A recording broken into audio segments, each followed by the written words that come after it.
இன்னைக்கு நான் உங்களுக்கு கொடுக்கக்கூடிய ஒரு சில பிராக்டிக்கல், ரொம்ப பிராக்டிக்கலான கிறிஸ்டியன் டிசிப்ளின்ஸை நம்ம என்ன செய்வோம். இது எனக்கும் பொருந்தும். இது நான் பிரசங்கிக்கிறதுனால இது உங்களுக்காக மாத்திரம் இல்லை, ஒட்டுமொத்த கிறிஸ்தவ பாடி ஆஃப் கிரைஸ்டுக்கு இது பொருந்தக்கூடிய வேத பகுதி, வேத பாடம். கேட்க ஆயத்தமா இருக்கிறீங்களா? ஆமென்.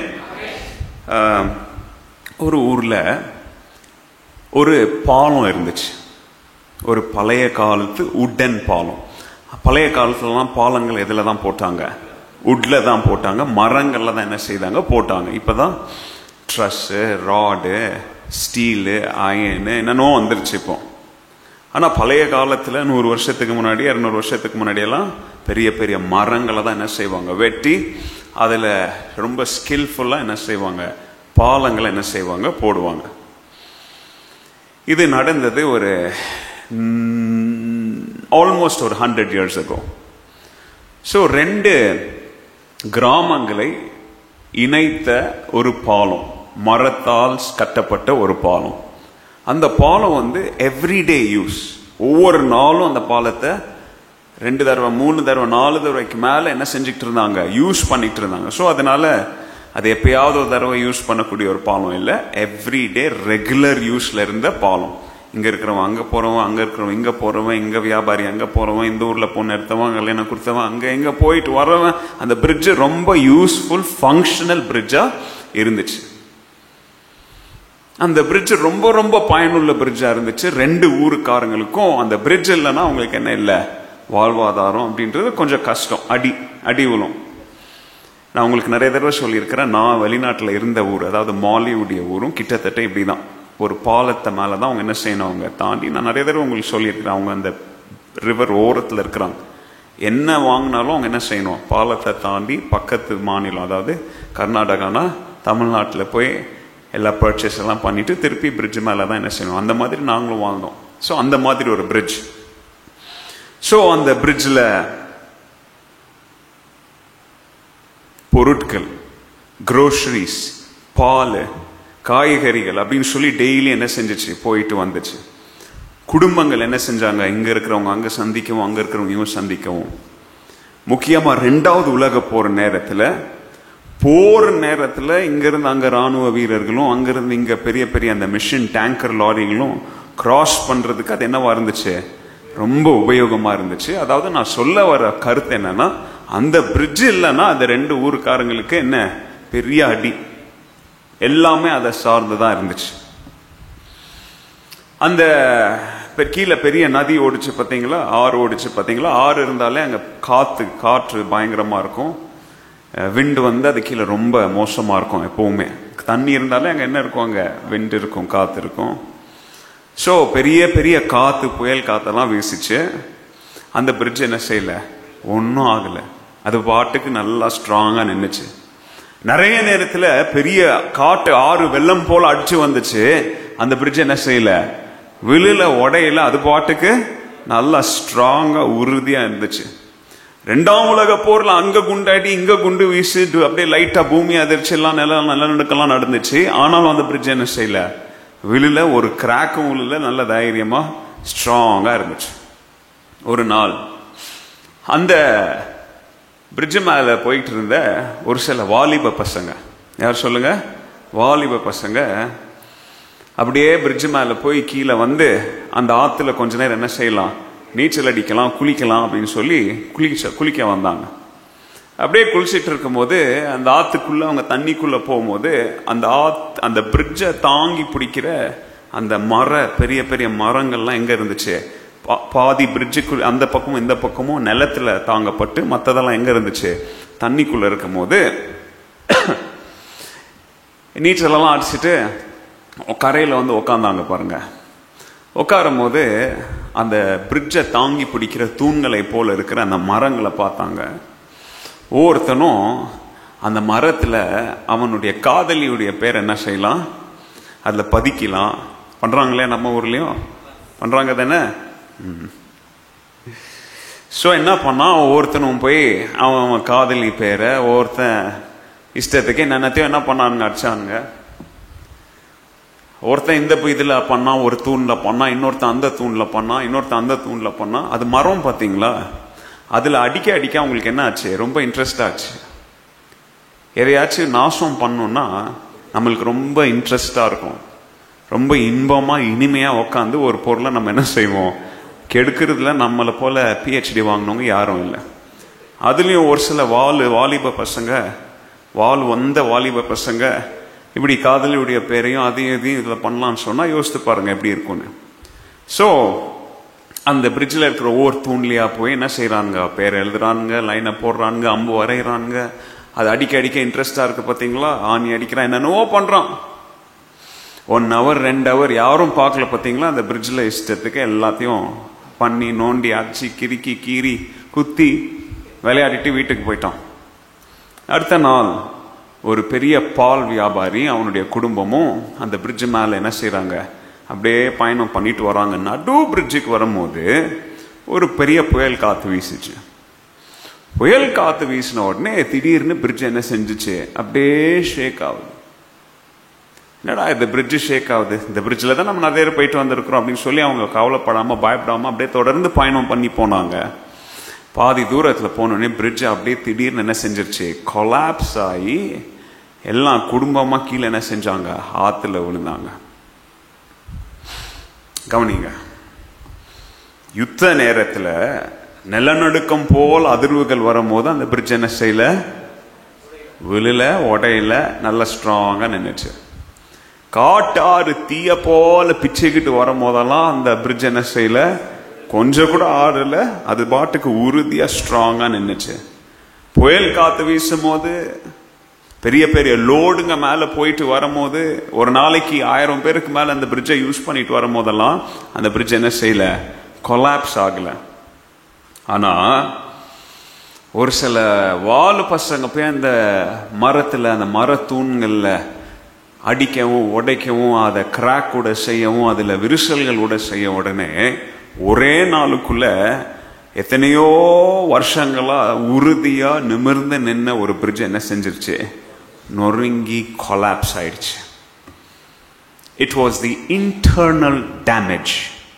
அந்த பாலத்திற்கு செய்யப்பட்ட இன்டர்னல் டேமேஜ்.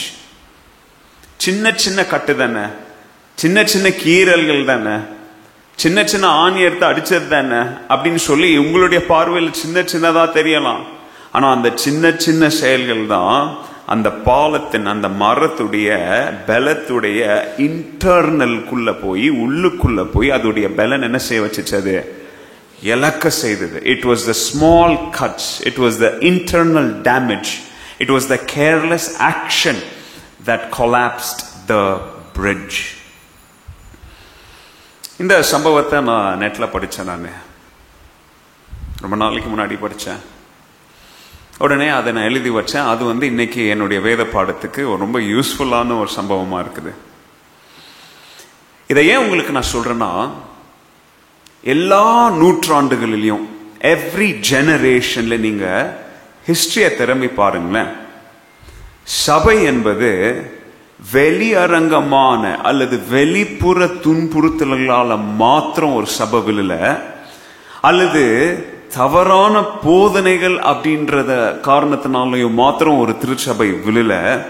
நிறைய நேரத்துல இப்படிப்பட்ட சின்ன சின்ன இன்டர்னல் டேமேஜ்னால நிறைய திருச்சபைகள் என்ன செய்யப்பட்டிருக்குது, வீழ்த்தப்பட்டிருக்குது. சும்மாலாம் வீழல, அது என்ன செய்யப்பட்டிருக்குது, வீழ்த்தப்பட்டிருக்குது. Many times a church may not always fall because of external pressures. External pressure அப்படின்னு நான் சொல்றது, இப்போ இந்த பிரிட்ஜுக்கு நான் சொன்ன எக்ஸ்டர்னல் பிரஷர் என்னது, காத்து, புயல், நிலநடுக்கம், வெயிட், இதெல்லாம் எக்ஸ்டர்னல் பிரஷர். எக்ஸ்டர்னல் பிரஷர்னால நிறைய வருஷம் அந்த பிரிட்ஜ் நின்னுச்சு, அதுக்கு ஒரு பாதிப்பும் இல்ல. ஆனா இன்டர்னல், உள்ள போய் கை வச்சாங்க பாத்தீங்களா, அத ஆணியால் அடிச்சான் பாத்தீங்களா, கிறுக்குனான் பாத்தீங்களா, கீரல் விட்டான் பாத்தீங்களா, அதுல போய் சிப் பண்ணி அதுல எடுத்தான் பாத்தீங்களா, இதெல்லாம் இன்டர்னல் டேமேஜ். நிறைய நேரத்துல சபைக்கு விரோதமா வெளியில இருந்து அவன் அடிக்கிறான், இவன் அடிக்கிறான், அந்த இயக்கம் அடிக்குது, இவன் தான் மதவாதி பண்றான், அதனாலலாம் சபை நிறைய தடவை விழல. அல்லது அந்த பாட்டு, இந்த பாட்டு, அந்த இயக்கம், இந்த மூவ்மெண்ட், இதனாலலாம் திருச்சபை பிரச்சனைக்கு வந்தாலும் அது நிமிர்ந்து நின்று இருக்கு. ஆனா நிறைய நேரத்துல பெரிய பெரிய திருச்சபைகள்லாம் விழுந்ததன் காரணம் என்ன தெரியுமா? உள்ளுக்குள்ள இருந்து இப்படிப்பட்ட சின்ன சின்ன டேமேஜஸ், இப்படிப்பட்ட சின்ன சின்ன ஆணி அடிக்கிறது, இப்படி சின்ன சின்ன கீறல்கள், இப்படி சின்ன சின்ன பலவீனப்படுத்துகிற செயல்கள்னால திருச்சபை பலவீனம் அடைஞ்சு என்ன செஞ்சிருக்குது? தன்னுடைய பலனை இழந்து நிறைய திருச்சபைகள் உடைஞ்சிருக்குது. நான் சொல்றது உண்மைனா நீங்க போய் சரித்திரத்தை ஆராய்ந்து பாருங்க. நான் சொல்றது உண்மையா இல்லைன்றது உங்களுக்கு தெரியும். நான் சொல்றதுனால சும்மா கேட்டுட்டு போக கூடாது. You have to go. நான் எப்படி இப்ப ரிசர்ச் பண்ணிருக்கிறேன், இங்க ஒரு ஸ்டேட்மெண்ட் நான் சொல்றேன்னா அதுக்காக எவ்வளவு ரிசர்ச் பண்ணிருக்கிறேன், அதை நீங்களும் போய் பண்ணுங்க. உங்களுக்கு தெரியும் எவ்வளவு திருச்சபைகள் உள்ளுக்குள்ள இன்டர்னல் டேமேஜஸால இப்படி விழுந்திருக்கு. அந்த இன்டர்னல் டேமேஜஸ்னா என்ன? ஒரு சில எக்ஸாம்பிள் சொல்ற. டிவிஷன், சபைக்குள்ள இருக்கிற பிரிவுகள், காசிப், சபைக்குள்ள இருக்கிற ரிபெல்லியன், எதிர்த்து நிற்கிற குணம், சபைக்குள்ள இருக்கிற ஆவிக்குரிய பெருமை, சபைக்குள்ள இருக்கிற பிரிவுகள். தேவ சபைன்றது யார் சொல்லுங்க? இது கட்டடம். சபைன்றது யாரு? we are the church. நமக்குள்ள இருக்கிற பிரிவுகள், நமக்குள்ள பகிர்ந்து கொள்ளப்படுகிற கிசுகிசுகள், நமக்குள்ள ஒருவருக்கு ஒருவர் விரோதமாக எழுப்புகிற கலகங்கள் அல்லது ஆவிக்குரிய பெருமைகள், இவைகள் தான் சர்ச்சுக்குள்ள செய்யப்படுகிற இன்டர்னல் டேமேஜஸ். இந்த இன்டர்னல் டேமேஜஸ் எல்லாம் சின்ன விரிசல் போல தெரியலாம். பெரிய பிரிட்ஜில் இது சின்ன விரிசல் போல தெரியலாம். பெரிய தூண்ல அவன் அம்புதானே வரைஞ்சிட்டு வந்தான், அவன் வெறும் ஒரு ஆணிதான் அடிச்சிட்டு வந்தான். சின்ன விரிசல் போல தெரியலாம். ஆனா அந்த சின்ன விரிசல் பெரிய பாலத்தை என்ன செஞ்சிடும்? வீழ்த்திடும், தள்ளிடும். ஏன்னா அது சபையின் இன்னர் ஸ்ட்ரெங்க், உள்ளான கோர்ல கை வைக்கிற ஆபத்தான செயல். அப்போ இன்னைக்கு திருச்சபையாகிய நீங்களும் நானும் எப்படி நாம தேவனோடு இணைக்கப்பட்டிருக்கிறோமோ, தேவனோடு இணைக்கப்பட்டது மாத்திரம் திருச்சபை அல்ல, தேவனோடு இணைக்கப்பட்ட நாம் இங்க இருக்கிற மற்றவங்களோடு நம்ம என்ன செய்யப்பட்டிருக்கிறோம்? அதான சிலுவையுடைய அடையாளமே. அதானே தேவனோடு நாம் இணைக்கப்பட்டது போல சகோதர சகோதரிகளோடு என்ன செய்யப்பட்டிருக்கிறோம்? நாம இணைக்கப்பட்டிருக்கிறோம். we have been united, we connect to each other. அப்போ இப்படி நாம இணைக்கப்பட்ட இந்த ஸ்ட்ரக்சர்ல, இந்த ஒரு பிக்சர்ல, if we carve our pride, திருச்சபையில நம்மளுடைய பெருமையை நம்ம கொண்டாந்து இப்படி ஒரு ஆணியை போல அடிச்சோம்னா, நம்ம கேர்லெஸ்ஸா பேசணும்னா, கேர்லெஸ்னா என்னது? கேர்லெஸ் சொல்றாங்களா இங்கிலீஷ்ல? அதாவது என்னது? என்ன நடக்கும், இதுக்கு என்ன விளைவுகள் எதுவும் தெரியறது இல்லை. நான் செய்யறது இப்போ எனக்கு சந்தோஷத்தை கொண்டு வருது, இப்போ நான் இதை அச்சீவ் பண்ணும். ஆனா இதுடைய பாதிப்பு என்ன? இது நிமித்தம் நான் பேசுறவங்க அல்லது நான் பேசுற வார்த்தைகளை கேட்கிறவங்களுக்கு என்ன பாதிப்பு, என் குடும்பத்துக்கு என்ன பாதிப்பு, என் பிள்ளைங்களுக்கு என்ன பாதிப்புன்றதெல்லாம் யோசிக்காம பண்றதுன்னு செயல் பேர் தான் என்னது? கேர்லெஸ்னஸ். ரிபெல் அப்படின்னு சொல்லுவாங்க. ரிபெல்னா கலகம், எதிர்த்து நிக்கிறது. நிறைய பேர் சத்தம் போட்டு எதிர்த்து நிக்குவான். இன்னைக்கு காலைல மத்தியானம் நியூஸ் பார்த்தேன். அமெரிக்காவில் ஒரு பெரிய சண்டை நடந்துட்டு இருக்குது கலிபோர்னியால. பாத்தீங்களா? நீங்க நியூஸ் படிச்சவங்களுக்கு தெரியும். ஒருத்தி தைரியமா வர வேணா, நீங்க போய் நியூஸ்ல பாருங்க. இன்னைக்கு நடந்தது. ஒருத்தி என்ன செய்யற தெரியுமா? ஒருத்தன் பயங்கரமா கத்தி பின்னாடி இருந்து கோஷம் போடுறான், ஓ ஓ அப்படின்றான். போலீஸ பார்த்தவனே ஓடுறான். ஒருத்தி பின்னாடி எல்லாம் நிக்கிறான்னு நினைச்சிட்டு அவனும் பயங்கரமா கத்துனான். போலீஸ பார்த்தோன்னே பின்னாடி எல்லாம் ஓட்டாங்க. பாத்தீங்களா? இவளுக்கு தெரியல பின்னாடி ஓட்டாங்கன்னு. இவன் நினைச்சிட்டு இருக்கிற நம்ம கும்பல் நிக்குதுன்னு பின்னாடி. பின்னாடி திரும்பி நீங்க போய் பாருங்களேன், நீங்களும் விழுந்து விழுந்து சிரிப்பீங்க. பின்னாடி திரும்பி பார்த்தா யாரும் இல்ல. பாத்தீங்களா? ஓடுறா. அவளா பயங்கர குண்டா இருக்கா, ஓட முடியல. ஒரு இங்க இருந்து அவ்வளவு தூரம் தான் ஓடி இருப்பா. போலீஸ் அவளை மடக்கி பிடிச்சி பின்னி எடுத்துட்டாங்க. வெளிநாட்டுல இன்னைக்கு நடந்தது. இதுக்கு பேர் தான் ரிபெல்லியஸ். ஒரு சில பேரு கோஷம் போட்டுன்னு கத்த வைக்குவான் அவங்கள. உங்களுக்கு தெரியாது, நீங்க கூட்டத்தோட கூட்டமா வந்துருவீங்க. எதுக்கு கத்துறோம், என்ன பிரச்சனை, அவனுக்குள்ள என்ன இருந்துச்சு, அவன் என்ன காரணத்துக்காக, அவன் யார் கூடிய கெடுக்கிறதுக்காக கோஷம் போடுறான்னு உங்களுக்கு தெரியாது. நீங்க தெரியாம கூட்டத்தோட கூட்டமா வந்துருவீங்க. பாதியில உங்களை விட்டு ஓடிடுவான். நீங்க தான் நின்று பரதாவமா உதவாங்கணும். rebellious situations. அப்போ நான் என்ன சொல்ல வரேன் இன்னைக்கு, திருச்சபையாகிய நீங்களும் நானும் ஆண்டவர் நம்மளை கட்டும்படியா தான் அழைச்சிருக்கிறாரே தவிர உடைச்சி தள்ளும்படியா நம்மளை அழைக்கல. இன்னைக்கு நான் இந்த வாரத்துல நம்முடைய அதான பேசினேன் நானு, சிக்கஜால சர்ச்சில் அதை தான் நான் பிரசங்க. நீங்க அந்த மெசேஜ் கேட்கல. சிக்கஜால சபைக்கு அதை தான் நான் பேசினேன். கட்டும்படியா ஆண்டவர் நம்மள அழைச்சிருக்கிறார். இங்க வந்து உட்கார்ந்து இருக்கிறீங்களே, உங்க எல்லார்ட்ட இருந்து ஆண்டவர் எதிர்பார்க்கிற காரியம் நாம கட்டுகிறவர்களா என்ன செய்யணும்? காணப்பட வேண்டும். அல்லேலூயா. சோ அதனால இன்னைக்கு நான் சொன்னேன் பாத்தீங்களா, இது ஒரு பிராக்டிக்கலான பைபிள் டீச்சிங்னு சொல்லி, அதனால இதுக்கு என்ன தலைப்பு கொடுக்கலாம் அப்படின்றத நான் யோசித்தேன். அப்போ அதுக்கு என்ன தலைப்பு கொடுக்கலாம்னு யோசிக்கும் போது இந்த தலைப்பு எனக்கு வந்துச்சு. சபையாகிய நாம் கட்டும்படியாக அழைக்கப்பட்டிருக்கிறோம், இடித்து தள்ளுவதற்காக அல்ல. We are called to be builders and not breakers. We are called to be builders and not breakers. கட்டும்படியாக நாம் அழைக்கப்பட்டிருக்கிறோம், உடைச்சி தள்ளும்படியாக அல்ல. அப்ப எப்படி கட்டணும்? ஒரு 3 காரியத்தை சொல்றேன். இது தலைப்பு தான். இது unity, integrity and fear of God. ஒற்றுமை, உத்தமம், தேவ பயம். இந்த 3 குணாதிசயங்களை கொண்டு நம்ம என்ன செய்யணும்? கட்டணும். எப்படி கட்டலாம் நம்ம தொடர்ந்து தியானிக்கும் போது நான் உங்களுக்கு ஒவ்வொரு காரியத்தையா சொல்றேன். நான் கவனிங்க. ஆதி அப்போஸ்தல திருச்சபையை குறித்து ஒரு சில வாரங்களுக்கு முன்பதாக நம்ம 2 பாகமா என்ன செய்தோம்? படிச்சோம். ஞாபகம் இருக்கு உங்களுக்கு? அதுல உங்களுக்கு நான் கற்றுக் கொடுத்தேன். ஆதி திருச்சபை அவங்க எண்ணிக்கையில பெரிய நம்பர்ஸா இருந்தாங்க. ஆனா அவங்களுடைய எண்ணிக்கை, அவங்களுடைய ஸ்ட்ரென்த் நிமித்தம் அவங்க என்ன செய்யல? அவங்க பரிசுத்த பெரிய பலன் கொண்ட திருச்சபையின் பேர் வாங்கல. அவங்களுக்குள்ள பரிசுத்த ஆவியானவர் இருந்தார். பரிசுத்த ஆவியானவரை நிரப்புவதற்கு முன்பதாக அவங்களுக்குள்ள இருந்த ஒற்றுமை, அவங்களுக்குள்ள இருந்த தேவ பயம், அவங்களுக்குள்ள இருந்த சப்மிஷன், இதெல்லாம் உங்களுக்கு டீச் பண்ணியிருக்கேன் ஆல்ரெடி. அதனால நான் ரிப்பீட் பண்ண விரும்பல. நீங்க போய் அந்த மீண்டும் அந்த 2 பார்ட்டையும் கேட்டு பாருங்க.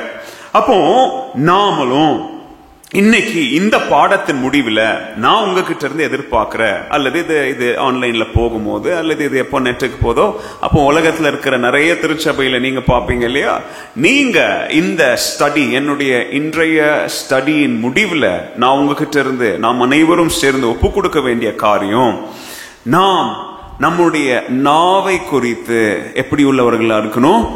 கவனம் உள்ளவர்களா, எச்சரிக்கை உள்ளவர்களா. we have to guard our mouth. தூங்க போகும்போது எப்படி நம்ம எச்சரிக்கையா இருக்கிறோம்? டோர் பூட்டி இருக்கா, கேட் பூட்டி இருக்கா? ஏன் டோரை பூட்டலனா, கேட்டை பூட்டலனா என்ன நடக்கும்? திருடன் வருவான், ரோட்ல போறதெல்லாம் உள்ள வரும். கரெக்டா? அப்ப அதே மாதிரி கிறிஸ்தவர்கள் நம்மளுடைய நாவை குறித்து நம்ம எப்படியா இருக்கணும்? ரொம்ப ரொம்ப எச்சரிக்கையா இருக்கணும்.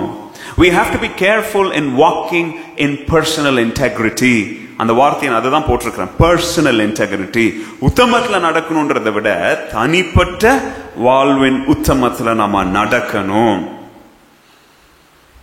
தேவனுடைய வார்த்தையை கேட்கும் போது நம்ம பயப்படணும். எந்த சத்தத்துக்கு பயப்படணும்? தேவனுடைய. இன்னைக்கு போலீஸ் சத்தம் கேட்டா பயப்படுறோம் இல்லையா? திருடனுக்கு பயம் வரும் இல்லையா? யாருக்காவது ஆம்புலன்ஸ் சவுண்ட் கேட்டா ஒரு பதட்டம் வரும். ஐயோ யாருக்கு என்ன ஆச்சோ இல்லையா?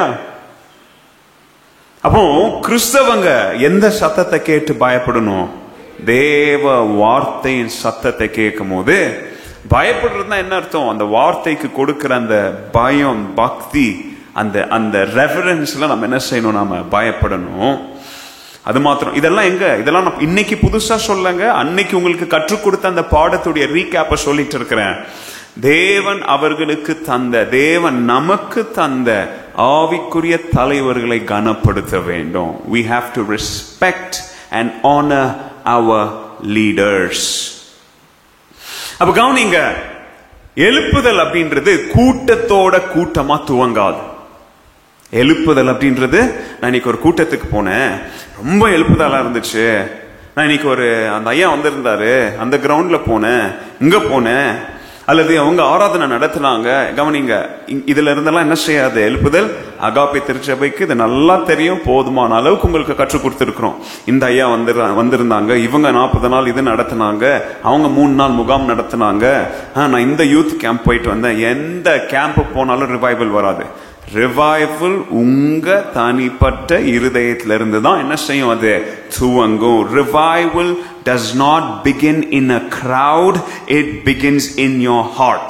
ஞாபகத்துல வச்சுக்காங்க. எழுப்புதல் அப்படின்றது எங்க தான் துவங்கும்? உங்களுடைய, என்னுடைய இருதயத்திலிருந்து தான் அது என்ன செய்யணும்? அது துவங்கணும். கும்பல்ல இருந்து அது என்ன செய்யாது? அது துவங்கவே துவங்காது.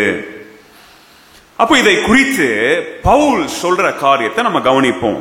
இன்னைக்கு நிறைய இருக்கிறதுனால நான் ரொம்ப வேகமா போறேன். ரோமர் 16வது அதிகாரம் எல்லா வசனத்தையும் நானே சொல்லிடுறேன், எதுவும் வாசிக்க வேண்டாம், ஏன்னா நிறைய இருக்கு. இன்னைக்கு ரோமர் 16வது அதிகாரம் 17வது வசனத்துல பவுல் இப்படியா சொல்றாரு, நான் உங்களிடத்துல ஒரு காரியத்தை விண்ணப்பித்து அல்லது சொல்ல விரும்புகிறேன் அல்லது அப்பீல் பண்ண விரும்புகிறேன் அப்படின்னு சொல்லும் போது அங்க கட்டளையா சொல்றார். அந்த வார்த்தை அவர் ஏதோ நம்ம கிட்ட தயவு பண்ணி என்னமோ கெஞ்சி கேட்கிற மாதிரி டோன்ல இருந்தாலும் அங்க ஒரு கமாண்ட்மெண்ட் கொடுக்கிறார். It is an imperative. Notes எடுத்துறவங்க எழுதிக்காங்க. and now I make one appeal அப்படின்னா இப்ப நான் உங்களுக்கு சொல்றதாவது அல்லது நான் நீங்க செய்யும்படியா நான் உங்ககிட்ட ஒரு காரியத்தை சொல்றேன் அப்படின்னா என்ன சொல்றாரு, நீ கேட்டா கேளுன்னு சொல்லல, நீ செய்யணும். நான் உன்னுடைய ஆவிக்குரிய தகப்பன்னா, நீ இந்த திருச்சபையில ஒரு மெம்பர்னா, நான் சொல்றத நீ என்ன செய்யணும், கட்டாயமா செய்யணும் அப்படின்னு ஆரம்பிக்கிறார். நீங்க எழுதிக்காங்க என்ன ஆரம்பிக்கிறாரு, என்னுடைய சகோதர சகோதரிகளே, வாட்ச் அவுட் ஃபார் பீப்புள். திருச்சபையில யார குறிச்சு கவனமா இருங்க தெரியுங்களா, யாரெல்லாம் பிரச்சனை பிளவு உண்டாக்குறாங்களோ, டிவிஷன். பாடம் நம்பர் 1, காஸ் டிவிஷன். யாரெல்லாம் நல்லா இருக்கிற ஒன்ன வெற்றானோ அவனை குறிச்சு கவனமாயிரு. யாரெல்லாம் விசுவாசிகளுடைய விசுவாசத்தை யாரெல்லாம் கெடுக்கிறாங்களோ, யாரெல்லாம் அப்செட் பண்றாங்களோ, அப்செட்னா என்னது, நல்லா போயிட்டு இருக்கிற ஒன்ல, இப்போ அப்படி நல்லா வண்டியில போயிட்டே இருக்கிறீங்க, கீழே எவனாச்சும் ஒரு பெரிய பாறையை தூக்கி போட்டா உங்க பாதை என்ன செய்யும், ஸ்மூதா போயிட்டு இருக்கிற பாதை என்ன நடக்கும், ஒரு தடுமாட்டம் வரும். ஏன்னா என்னமோ தேவையில்லாத ஒரு பொருள் உங்க பாதையில என்ன செய்யப்படுகிறது, தூக்கி. அந்த மாதிரி உங்க விசுவாச பாதையில, உன் விசுவாச பாதையில நீதான் நடக்கணும். இன்னொருத்தெல்லாம் உன் கையை பிடிச்சு நடக்க வைக்க முடியாது. உங்க விசுவாச பாதையில எப்படி நீங்க நடக்கணும் நாங்க கற்றுத்தரோம், வழி நடத்துறோம். பரிசுத்த ஆவியானவர் உங்க கூட இருக்கிறாரு.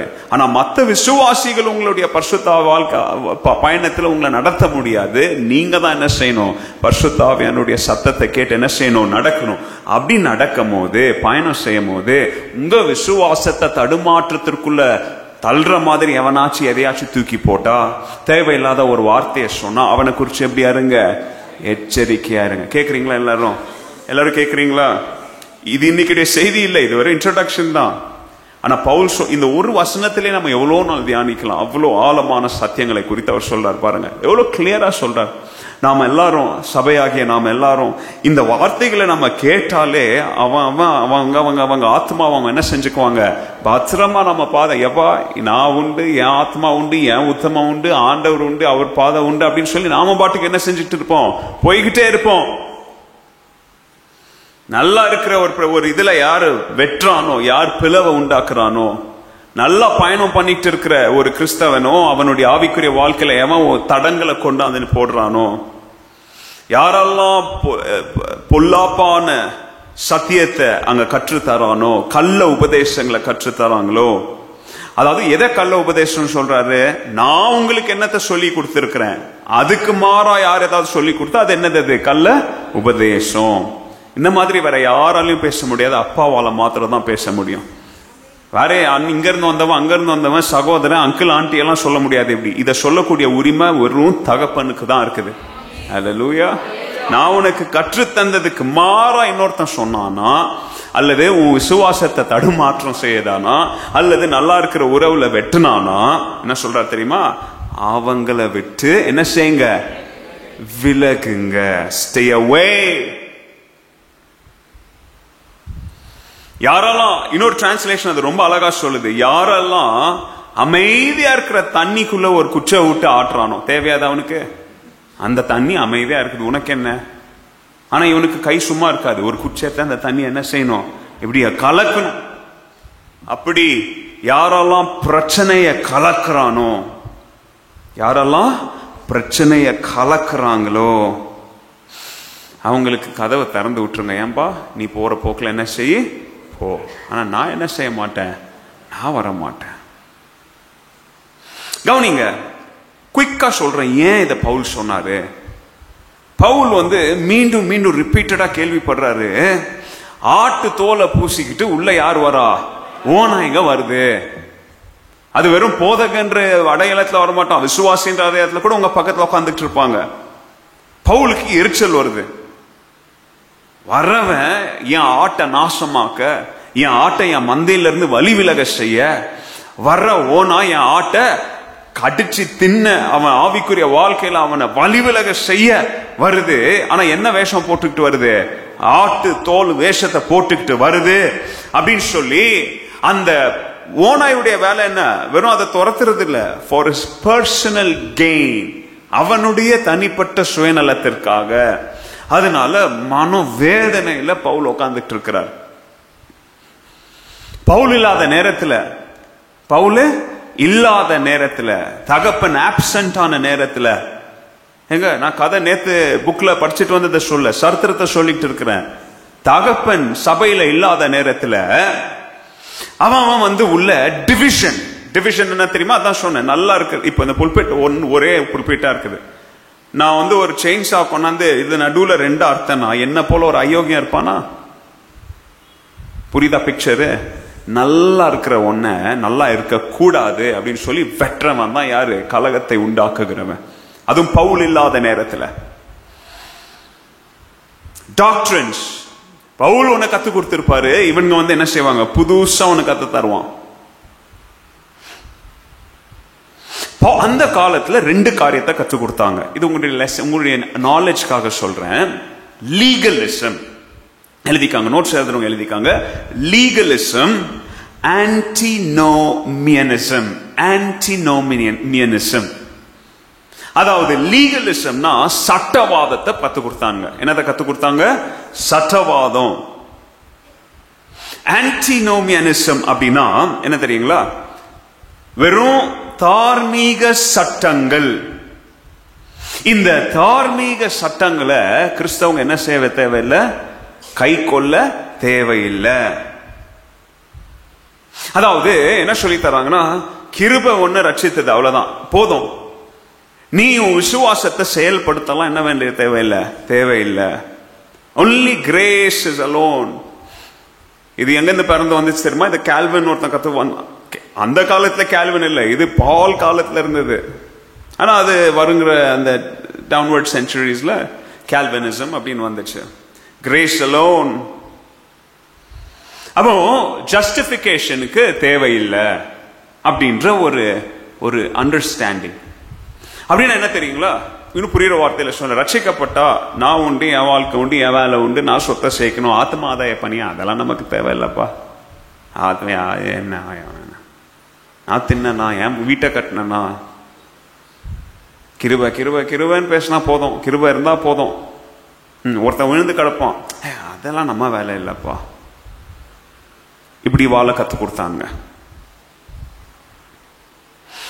கவனிங்க, சட்டவாதம், லீகலிசம், இது நியாயமா? ஏன் இப்படி செஞ்சா, ஏன் இப்படி செய்யக்கூடாதா? எங்க இதெல்லாம் உன் வீட்டுக்கிட்ட பேசு. தண்ணி வரலையா, குப்பா இல்லையா, அங்க போய் பேசு. என்னது சட்டங்கள் என்ன செய்யணும்? எங்க பேசணுமோ அங்க பேசணும்.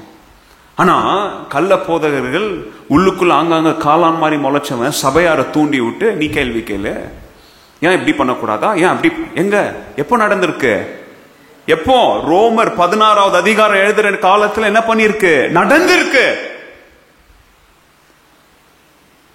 அதனால ரொம்ப மனவேதனை அடைஞ்சு பவுல் சொல்றாரு, இப்படிப்பட்டவங்களை முதல்ல ஐடென்டிஃபை பண்ணுங்க. சபைக்குள்ள சபையார் என்ன செய்யுங்க? எப்படிப்பட்டவங்களை கண்டுபிடிங்க, அடையாளப்படுத்துங்க. அவங்களை நேசிக்காதீங்கன்னா சொல்ல, நேசிங்க. ஆனா என்ன பார்வையோட?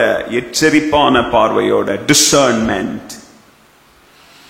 ஓகே, ரொம்ப பெரிய இன்ட்ரடக்ஷனா இருக்கு, அதனால நம்ம லெசன்குள்ள போகணும். அதனால என் இன்ட்ரடக்ஷன் இங்கே வெட்டிடுறேன், போதும். இன்னும் நிறைய இருக்கு, அதுக்கு தான் நான் சொன்னேன். இது ஒரு பிராக்டிக்கலான Bible study. Division is a spiritual cancer that will spread fast. வேணா எழுதிக்காங்க. பிரிவினை என்பது ஆவிக்குரிய புற்றுநோய். கேன்சர்னா புற்றுநோய் தானே? அது என்ன செய்யும்? பரவும். அது ஒரே இடத்துல இருக்கு, அது என்ன செய்யும்? அது பரவிக்கிட்டே இருக்கும். தேவ பிள்ளைகள் நடுவுல இருக்கிற அந்த யூனிட்டி, அந்த ஃபெலோஷிப் அப்படின்றதுக்கு நடுவுல ஒன்ஸ் டிவிஷன் வந்துச்சுன்னு வச்சுக்காங்க, 2 பேருக்குள்ள டிவிஷன் வந்துச்சுன்னு வச்சுக்காங்க, 1 3க்கு தான் பிரச்சனை இருக்கும், 1 5 நல்லா இருக்கும். ஆனா 1 3க்கு பிரச்சனை வந்து பாத்தீங்களா, அந்த 1 3 பிரச்சனை 1 4 காதுக்கு போவோம், 1 5 காதுக்கு போவோம். 1 4 3ன்றத நம்பரை சொல்றேன். 1 5 நல்லா இருப்பான், அடுத்த நாள் பார்த்தா 5க்கு 1க்கு பிரைஸ் லார்ட் சொல்ல தெரியாது. ஏன்னா இந்த 1க்கும் 2க்கும் நடந்த பிரச்சனையே இந்த 4 கேட்டிருக்கும் பத்திருக்குங்களா. சீரியஸ் அங்க இதுதான் கேன்சர், இப்படிதான் பரவும். 1க்கும் 10க்கும் பிரச்சனையே இருக்காது. ஆனா 1க்கும் 10க்கும் 5 நேத்து நைட் போன் பண்ணி சொல்லியிருக்கோம், 1க்கும் 3க்கும் இந்த பிரச்சனை தெரியுமானோடனே 10 அடுத்த ஞாயிற்றுக்கிழமையில 1 பார்க்கும் போது ஐயோ அப்படின்னு. இதுதான் ஸ்பிரிச்சுவல் கேன்சர். பிரிவினை எப்படி பரவுதுன்னு பாத்தீங்களா? டிவிஷன் அப்படின்றது எப்படி பரவுது அப்படின்றத பாத்தீங்களா? Unity is not automatic. ஆட்டோமேட்டிக்னா அது பாட்டுக்கு நடந்துகிட்டே போவோம். ஒற்றுமை ஐக்கியம் அப்படின்றது ஆட்டோமேட்டிக்கெல்லாம் திருச்சபையில நடக்காது. எல்லாம் கவனிங்க, நான் சொல்றதை திருப்பி ஞாபகத்துல வச்சுக்காங்க. இதெல்லாம் ரொம்ப பிராக்டிக்கலான டீச்சிங். இதெல்லாம் நம்ம பிஷப் மாதிரி ஒரு வயசுல இருக்கிறவங்க பேசினா நீங்க இன்னும் சீரியஸா கேட்பீங்க. நான் கொஞ்சம் சின்ன பயலா இருக்கேன் பாத்தீங்களா, அதனால நீங்க அப்படியே பாக்குறீங்க. ஆனா வார்த்தைகள் ஒரு 30 வருஷம் ஆயிட்ட பிறகு இந்த மெசேஜ் நீங்க போட்டு கேளுங்க. அப்ப நீங்க இந்த பையன் அப்பவே இதெல்லாம் பேசினாப்பா. ஆண்டவருடைய கிருபை நமக்கு அப்படிப்பட்ட ஒரு தகப்பன் ஆண்டவர் கொடுத்திருக்கிறதுனால இதெல்லாம் பேசக்கூடிய கிருபை ஆண்டவர் தருகிறார். யூனிட்டி ஐக்கியம் அப்படின்றது ஆட்டோமேட்டிக்கா வராது. நீங்க வேணா ட்ரை பண்ணி பாருங்க, ஐக்கியம் எல்லாம் ஆட்டோமேட்டிக்கா வராது. அதற்குரிய முயற்சிகளை நாம என்ன செய்யணும், எடுக்கணும். we have to fight for it. சமாதானம் சும்மாலாம் வராது. நீங்க சண்டை போட்டு அந்த சமாதானத்தை என்ன செய்யணும், நீங்க தக்க வச்சுக்கணும். you have to guard it. Okay, பாடத்திற்குள்ள போவோம். இன்னைக்கு எப்படி நாம கட்டுகிறவர்களா இருக்கலாம், இடிச்சு தள்ளாம இருக்கணும்னு சொன்ன பாத்தீங்களா? எப்படி நாம கட்டுகிறவரா இருக்கலாம்? முதலாவது பாடம், fear God, run away from gossip. fear God, run away from gossip. வீண் பேச்சுக்களை விட்டு, கிசுகிசுகளை விட்டு ஓடுங்க, தேவனுக்கு மற்றும் பயப்படுங்கள். ரொம்ப சிம்பிளான டாபிக், பெரிய ஆழமான சத்தியம்லாம் கிடையாது. ரொம்ப ஒரு குழந்தைக்கு கூட புரியக்கூடிய சத்தியம். கிசுகிசுப்புகளை கண்டு ஓடுங்க. வீண் பேச்சுகள் நிக்கிற இடத்துல என்ன செய்யாதீங்க, நிக்காதீங்க. யாருக்கு மாத்திரம் பயப்படுங்க, கர்த்தருக்கு மாத்திரம். கரங்களோட ஆமென் சொல்லுங்க. ஹல்லேலூயா. நீதிமொழிகள் 18:21 இப்படியா சொல்லுது. நீதிமொழிகள் 18:21 வாசிப்போமா? Proverbs chapter 18 verse 21.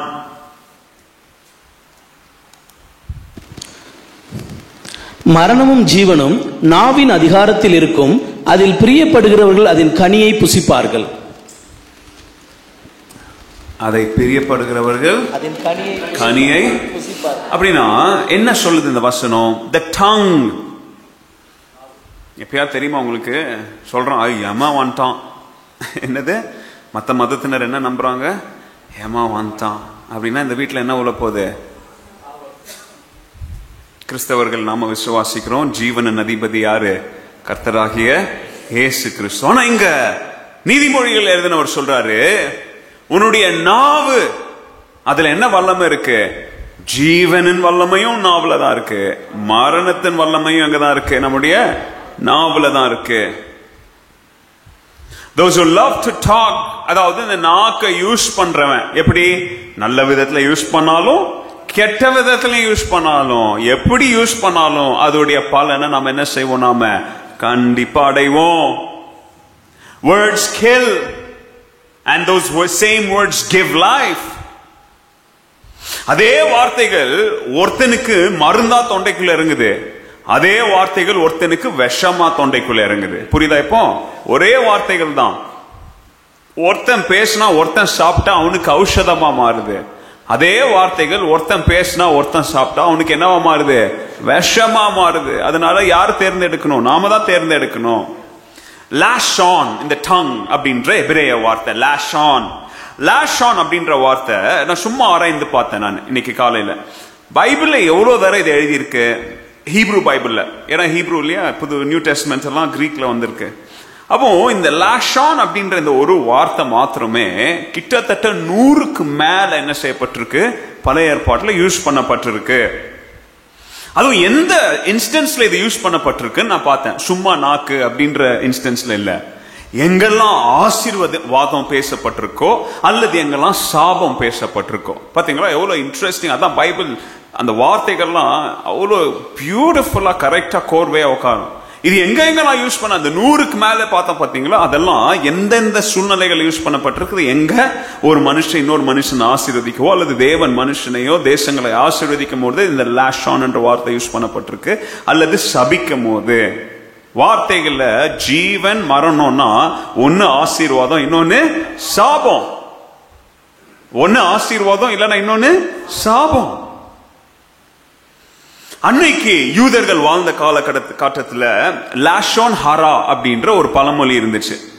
லாஷோன் ஹாரா அப்படி சொல்லுவாங்க. இவன் லாஷோன் ஹாரா அப்படின்வாங்க. அப்படின்னா சொல்லுவாங்க இவன் நாக்கு சரியில்லை. என்னது தமிழ்ல கருநாக்குன்னு பாத்தீங்களா. அப்படின்னா என்னது உஷாரா இருக்குவாங்க எல்லாரும் அவங்க கிட்ட.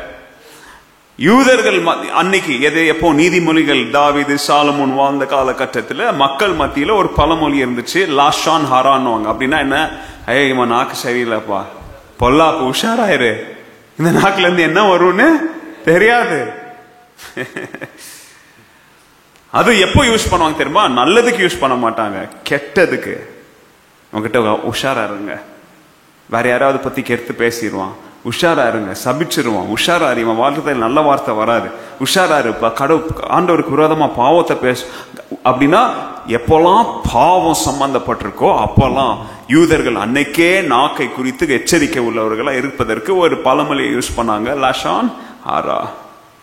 அதுக்கு நீங்க அதை கத்துக்கிட்டு இன்னைக்கு போய் எல்லாரையும் லாஷான் ஆரான்னு சொல்லிட்டு இருங்க, அப்புறம் போய் அரைஞ்சிட போறாங்க, நான் கெட்ட வார்த்தையில திட்டுறேன்னு.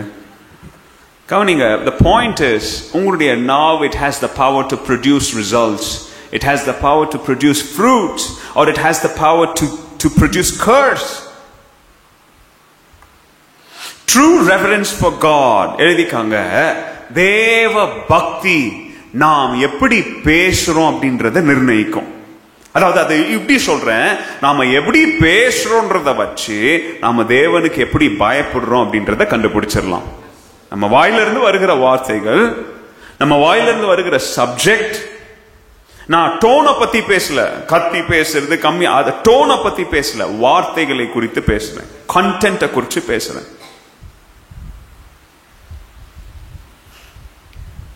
ஒரு அமெரிக்காவில் ஏதோ ஒரு சதர்ன் பேப்டிஸ்ட் சர்ச்சில் நடந்த ஒரு சம்பவத்தை நான் வாசித்தேன். ஒரு சபையில் ஒரு மூப்பர் அவருடைய போதகருக்கு விரோதமா வீடு வீடா போய் என்ன செஞ்சாரு, ஏதோ அவருக்கு ஏதோ பிரச்சனை இல்லை, அந்த போதகருடைய பேரை கெடுக்கணும்னு சொல்லி அந்த மூப்பர் என்ன பண்ணியிருக்காரு, வீடு வீடா ஏறி இறங்கி ஒவ்வொரு விசுவாசிங்க கிட்டையும் போய் போதகரை பத்தி தப்பா பேசி அவங்க மனசுல தேவையில்லாத விஷ விதைகளை விதைத்து அவங்களுடைய போதகருக்கு விரோதமாக ஒரு பெரிய கலகத்தை என்ன பண்ணிட்டு இருந்தார், உண்டாக்கிட்டு இருந்தார். நாள் போக்கில் அவருக்கும் அவருடைய போதகருக்கும் இருந்த அந்த ரிலேஷன்ஷிப், அந்த உறவு அப்படின்றது அப்படி என்ன பண்ணிட்டே இருந்துச்சு, டிஸ்டன்ஸ் ஆகிக்கிட்டே இருந்துச்சு. அந்த போதகர் நிறைய நேரத்தில் அவரை கண்டிக்க முயற்சித்தார். ஆனால் அவர் எந்த அறிவுரைகளையும் அட்வைஸையும் கேட்கிற நிலைமையில இல்லை. இன்னும் பாதிப்பு, இன்னும் அதிக தீமையை தான் என்ன பண்ணிட்டு இருந்தார், செஞ்சுட்டு இருந்தார். ஒரு சில மாதங்களுக்கு அப்புறம் அவர் வாழ்க்கையில அநேக இழப்புகளை சந்திக்க ஆரம்பிச்சார். ஆண்டவர் சும்மா இருக்க மாட்டார் பார்த்தீங்களா, இல்லையா? மழை எவ்வளவு காலத்துக்கு தான் பெய்யும் மழை? இப்போ நீங்க மழை பெஞ்சிட்டு இருக்குதுன்னு நினைச்ச உடனே நம்ம என் காட்டுல மழை பெய்யுதுன்னு நினைக்காதீங்க, மழை நிற்கும். என்ன நடக்கும், மழை நிற்கும். எச்சரிக்கையா இருங்க, எல்லாத்திற்கும் ஒரு காலம் வரும். அப்படி அவருடைய காலம் வரும்போது இழப்புகள், தனிப்பட்ட வாழ்க்கையில பொருளாதாரத்துல இழப்பு. ஆனா வெளியில நல்லா இருப்பார், பார்க்க சர்ச்சைக்கெல்லாம் வருவாரு, கோட் சூட்லாம் போட்டு வருவாரு, எல்லாம் பேசிட்டு போவாங்க. வெளியில இருந்து பார்க்கும்போது அதான் அந்த பிரிட்ஜுக்கு அதை சொன்ன பார்த்தீங்களா, வெளியில நல்லா ஸ்ட்ராங்கா இருக்கா, நான் உள்ளுக்குள்ள எல்லாம் நாளுக்கு நாள் அப்படியே விழுந்துட்டு இருந்துச்சு. பிள்ளைங்களுடைய வாழ்க்கையில சாபங்கள், பிள்ளைங்களுடைய திருமண வாழ்க்கையில பிரச்சனைகள், இப்படி பிரச்சனை அவர் யோசித்தார். ஆண்டவர் அவர்கிட்ட பேசினாரு, நீ உன்னுடைய போதகருக்கு விரோதமா நீ செய்கிற காரியத்தினால நான் உன் மேல பிரியமுள்ள ஒரு முகத்தை என்னால் என்ன செய்ய முடியல, உன் மேல காமிக்க முடியும் அப்படின்னு ஆண்டவர் அவரோட உணர்த்தி அதற்கப்புறமா ஒரு நாள் காலையில போய் அவருடைய போதகருடைய வீட்டில் உட்கார்ந்து அவர்கிட்ட மன்னிப்பு கேட்டு, இதெல்லாம் நான் பேசினேன், இதெல்லாம் நான் பண்ணேன், உங்களுக்கே தெரியாது, உங்களுக்கும் எனக்கும் இருந்த அந்த மனஸ்தாபத்தை, நமக்குள்ள இருக்கிற பிரச்சனையை நான் சம்பந்தம் இல்லாத தேவையில்லாத நபர்களெல்லாம் போய் இதை பண்ணி என்ன பண்ணி பேசி உங்களுடைய நற்பெயரை கெடுப்பதற்காக. உடனே அந்த பாஸ்டர் அவரோட பேசி அவர்கிட்ட ஜெபித்து, அவர் செய்தது என்ன அப்படின்றத அவருக்கு புரிய வைக்கணும் இல்லையா? உடனே அவர்கிட்ட சொன்னார். வீட்டுக்குள்ள போய் ஒரு தலையாணியை தூக்கிட்டு வந்தார் பாஸ்டர். தூக்கிட்டு வந்து அந்த தலையாணியை அறுத்து உள்ள பஞ்சு, ஃபெதர் என்னது, அந்த சாஃப்டா அந்த உள்ள இருக்கும் பார்த்தீங்களா, முடி ரெக்கைங்கெல்லாம், அதெல்லாத்தையும் பிச்சு அவர் சொன்னாரு, சரி பிரதர், இந்த தலையணைக்குள்ள இருக்கிற இந்த பஞ்சு, இந்த ரெக்கைங்க, இது எல்லாத்தையும் அப்படியே இந்த ஊர் ஃபுல்லா நீங்க போய் ஒரு சுத்தும் போது அப்படியே என்ன பண்ணிட்டு வாங்க, எல்லாத்தையும் அப்படியே போட்டுட்டு வந்துருங்க. அவருக்கு புரியல, எதுக்கு? சரி, அப்புறம் திருப்பி இந்த வழியா போய் நீங்க போட்ட எல்லாத்தையும் என்ன செய்யுங்க, கலெக்ட் பண்ணி அதுல போட்டு அந்த தலையணை என்கிட்ட திருப்பி கொண்டாங்கன்னே. பாஸ்டர் என்ன பேசுறீங்க, எப்படி இது முடியும்? அப்போதான் புரிய வச்சாரு. மனுஷர் பேசுகிற ஒவ்வொரு வார்த்தைகளையும் பேசும்போது இனிமையா இருக்கும், இன்பமா இருக்கும். ஆனா பேசின வார்த்தைகளை திரும்பி என்ன செய்ய முடியாது, மீட்டு எடுக்க முடியாது. The words that you have spoken, உங்களை வாயை விட்டு போன உடனே உங்க கட்டுப்பாட்டை மீறி போயிட்டு, it is gone out of your control. உங்களுக்கும் அதை தான் நான் சொல்றேன். ஆவிக்குரிய வாழ்க்கையில நம்ம முதிர்ச்சி உள்ளவர்களா இருக்கணும்னா நம்ம வாயிலிருந்து புறப்பட்டு வெளியில போன வார்த்தைகள் முடிஞ்சிருச்சு, அவ்வளவுதான். திருப்பி உங்களால் அதை என்ன செய்ய முடியாது, கலெக்ட் பண்ணி திருப்பி பேசாமலாம் என்ன செய்ய முடியாது. Once spoken is spoken. அதனாலதான் நீதிமொழிகள்ல 9வது அதிகாரம் 10வது வசனம், இது எல்லாருக்கும் தெரிஞ்ச வசனம், கர்த்தருக்கு பயப்படுகிற பயமே ஞானத்தின் ஆரம்பம். The fear of the Lord. ஐயோ ஞானம் இல்லாம பேசிட்டேன். நிறைய பேர் தப்பு செஞ்சிருவாங்க, அதுக்கப்புறமா உணர்வாங்க, ஐயோ ஞானம் இல்லாம பண்ணிட்டேனே, புத்தி இல்லாம பண்ணிட்டேனே, தெரியாம பேசிட்டேனே. ஆனா பைபிள் சொல்லுது, கர்த்தருக்கு பயப்படுகிற பயம் ஞானத்தின். நீங்க கர்த்தருக்கு பயப்படுங்களேன், உங்க நாவு கண்ட்ரோல்ல இருக்கும் ஆல்ரெடி. நீங்க கர்த்தருக்கு பயந்து நடந்தாலே உங்களுடைய நாவு என்ன செய்யும், ஆட்டோமேட்டிக்கா கண்ட்ரோல்ல இருக்கும். Your words carry spiritual weight. They can call down life or death. Gossip will invite demonic confusion. எழுதிக்காங்க, எப்போல்லாம் கிசுக்கிறீங்களோ, எப்போல்லாம் நீங்க புறம் பேசுறீங்களோ, அப்போ ரோட்ல போற பொல்லாதாவிய நீங்க கைய பிடிச்சு உங்க வீட்டுக்குள்ள கூப்பிடுறீங்க. எப்போ நீங்க கிசுக்கிறீங்களோ, எப்போ கர்த்தருக்கு பிரியமில்லாத காரியங்களை செய்கிறீங்களோ, எப்போ பிரிவினைய பேசுறீங்களோ, ஞாபகத்துல வச்சுக்காங்க தேவ பிள்ளைகளே, ஆண்டவர் உங்களை எச்சரிக்கிறாரு. ரோட்ல போயிட்டு இருக்கிற பிசாச கைய பிடிச்சு என்ன செய்றீங்க, உங்க நடுவுல நீங்க அலைக்கிறீங்க. It will invite demonic confusion. சம்பந்தப்படாத நபர்களை பற்றி பேசும்போது பிசாசு அங்க வந்து அவங்களுடைய மனசு என்ன செய்வான், கலப்பியும். தான் நல்லா இருக்கிற தண்ணியில குச்ச விட்டு, அதுக்கு பேர் தான் கன்ஃபியூஷன். ஆனா ஜெபம் பண்ணீங்கன்னு வச்சுக்கோங்க, prayer will invite the Holy Spirit. இந்த பக்கம் காசிப் பண்ணீங்கன்னா your gossip will invite evil spirit. ஆனா அதுக்கு பதிலா நீங்க அமைதியா ஜெபம் பண்ணீங்கன்னா your prayers will invite the Holy Spirit. ஜெபம் பண்ணீங்கன்னா பிரச்சனை நேரத்துல என்ன பண்ணுவோன்னு தெரியல, புண்பட்ட நேரத்துல ஐயோ அப்படின்ற நேரத்துல அமைதியா ஜெபம் பண்ணீங்கன்னா அந்த ஜெபத்தை நேர்ல பரிசுத்த ஆவியானவர் அலட்சி ஜெபம் பண்றீங்க இல்லையா, அவர் வந்து என்ன செய்வாரு, எல்லா புத்திக்கும் மேலான ஹல்லேலூயா ஹல்லேலூயா. Fear God in your speech and sanctify your tongue. நம்ம பேசும்போது தேவனுக்கு பயந்து பேசணும். பேசும்போது நம்முடைய நாவல சுத்தமான வார்த்தைகள் என்ன செய்யணும். வெளியில நான் கெட்ட வார்த்தையை குறித்து பேசல, நான் இன்னைக்கு ஆவிக்குரிய காரியங்களை குறித்து பேசிக்கிட்டு இருக்கிறேன். நான் சினிமா பாட்டு கெட்ட வார்த்தை அதெல்லாம் ரொம்ப லிட்ரல், நான் அந்த லெவலுக்கே போல. நாம் ஆவிக்குரிய நிலைமையில இருக்கும் போது நம்முடைய வாயிலிருந்து வர வேண்டிய வார்த்தைகளை குறித்து பேசிட்டு இருக்கிறேன். சங்கீதக்காரன் எப்படி ஜெபம் பண்றான் தெரியுங்களா? 19வது சங்கீதத்தில், ஆண்டவரே, let the words of my mouth, என் வாயிலிருந்து என் நாவிலிருந்து வருகிற வார்த்தைகள் யாருக்கு ஏற்றவையா இருக்குது? உங்களுக்கு ஏற்றவையா இருக்கணும் ஆண்டவரே. மனுஷனுக்கு ஏற்றவையா இருக்கிறது முக்கியம் இல்ல. It has to be acceptable by you. இன்னைக்கு நம்முடைய ஆவிக்குரிய வாழ்க்கையில in our Christian life we have to make this prayer. என்ன ஜெபிக்கணும்? ஆண்டவரே, நான் பேசுற பேச்சு அதெல்லாம் முக்கியம் இல்ல. நான் பேசுற வார்த்தைகள் முதல்ல யார் அதை அங்கீகரிக்கணும்? அதை நீங்க அதை அங்கீகரிக்கிற நிலைமையில இருக்கணும் ஆண்டவரே. ஆண்டவர், நீங்க பேசுற பேச்சு மாத்திரம் இல்ல, உங்களுடைய மனசுல தோன்றதுக்கு முன்னாடியே நீங்க என்ன அப்போ உங்களுடைய எண்ணங்கள் தோணுவதற்கு முன்பதாகவே அது யார் அக்செப்டபிளா இருக்கணும்? அது தேவனுக்கு அக்செப்டபிளா இருக்கணும். அல்லேலூயா. அப்ப நீங்க என்ன செய்யலாம்? 5 பிராக்டிக்கல் லெசன்ஸ் உங்களுக்கு கொடுக்கிறேன். எந்த பாயிண்ட்ல?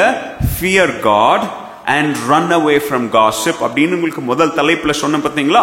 அந்த தலைப்புல எப்படி நீங்க தேவனுக்கு பயந்து இப்படி கிசுகிசுகளை விட்டு ஓடலான்றதுக்கு 5 பிராக்டிக்கல் டிப்ஸ் கொடுக்கிறேன். முதலாவது, pray before you speak.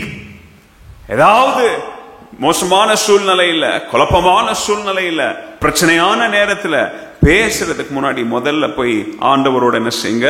பேசுங்க, ஜெபம் பண்ணுங்க. ஆண்டவரே, பரிசுத்த ஆவியானவர், எங்க நீங்க போட்டு குடிக்கிற டீ காப்பிய குடிக்கிறதுக்கு முன்னாடியே அந்த தூள்லாம் வரக்கூடாதுன்னு சொல்லி என்ன பண்றீங்க? ஃபில்டர் பண்ணி குடிக்கிறீங்களா? அப்போ பேசும்போது, ஆண்டவரே, பரிசுத்த ஆவியானவரே, என் வார்த்தைகள் என்ன செய்யுங்க? நீங்க ஃபில்டர் பண்ணுங்க. இந்த மாம்ச வயிற்றுக்குள்ள போற காப்பி தூளே நான் குடிச்சிடக்கூடாதுன்றதுல அவ்வளவு கவனமா நான் ஃபில்டர் பண்றேன்னா, என் வாயிலிருந்து புறப்படுகிற வார்த்தைகளை என்னால ஃபில்டர் பண்ண முடியாது. பரிசுத்த ஆவி அப்படின்ற ஒரு ஃபில்டரை போடுங்க ஆண்டவரே. ஹல்லேலூயா, ஹல்லேலூயா. அப்ப நீங்க இன்னைக்கு கற்றுக்கொள்ளுங்க.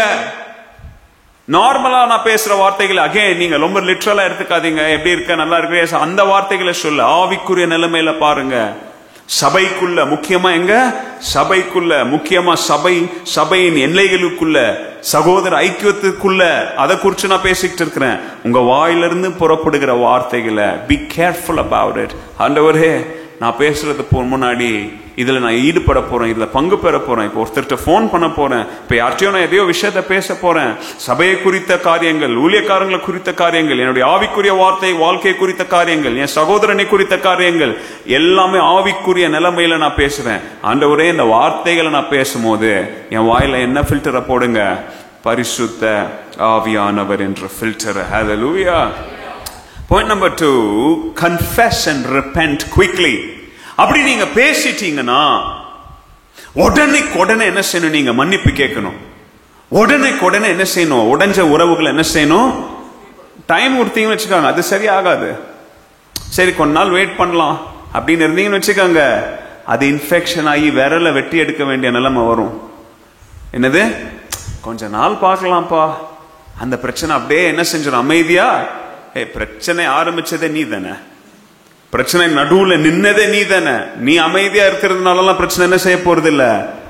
ஏதாவது நீங்க பேசி இருந்தீங்கன்னா, நீங்க பொய் சொல்லி இருந்தீங்கன்னா, நீங்க பிரச்சனைக்கு நீங்க காரணமா இருந்தீங்கன்னா, தாமதம் இல்லாமல் உடனே போய் சரி செய்ய வேண்டிய நபர்களோட என்ன செய்யணும் நீங்க?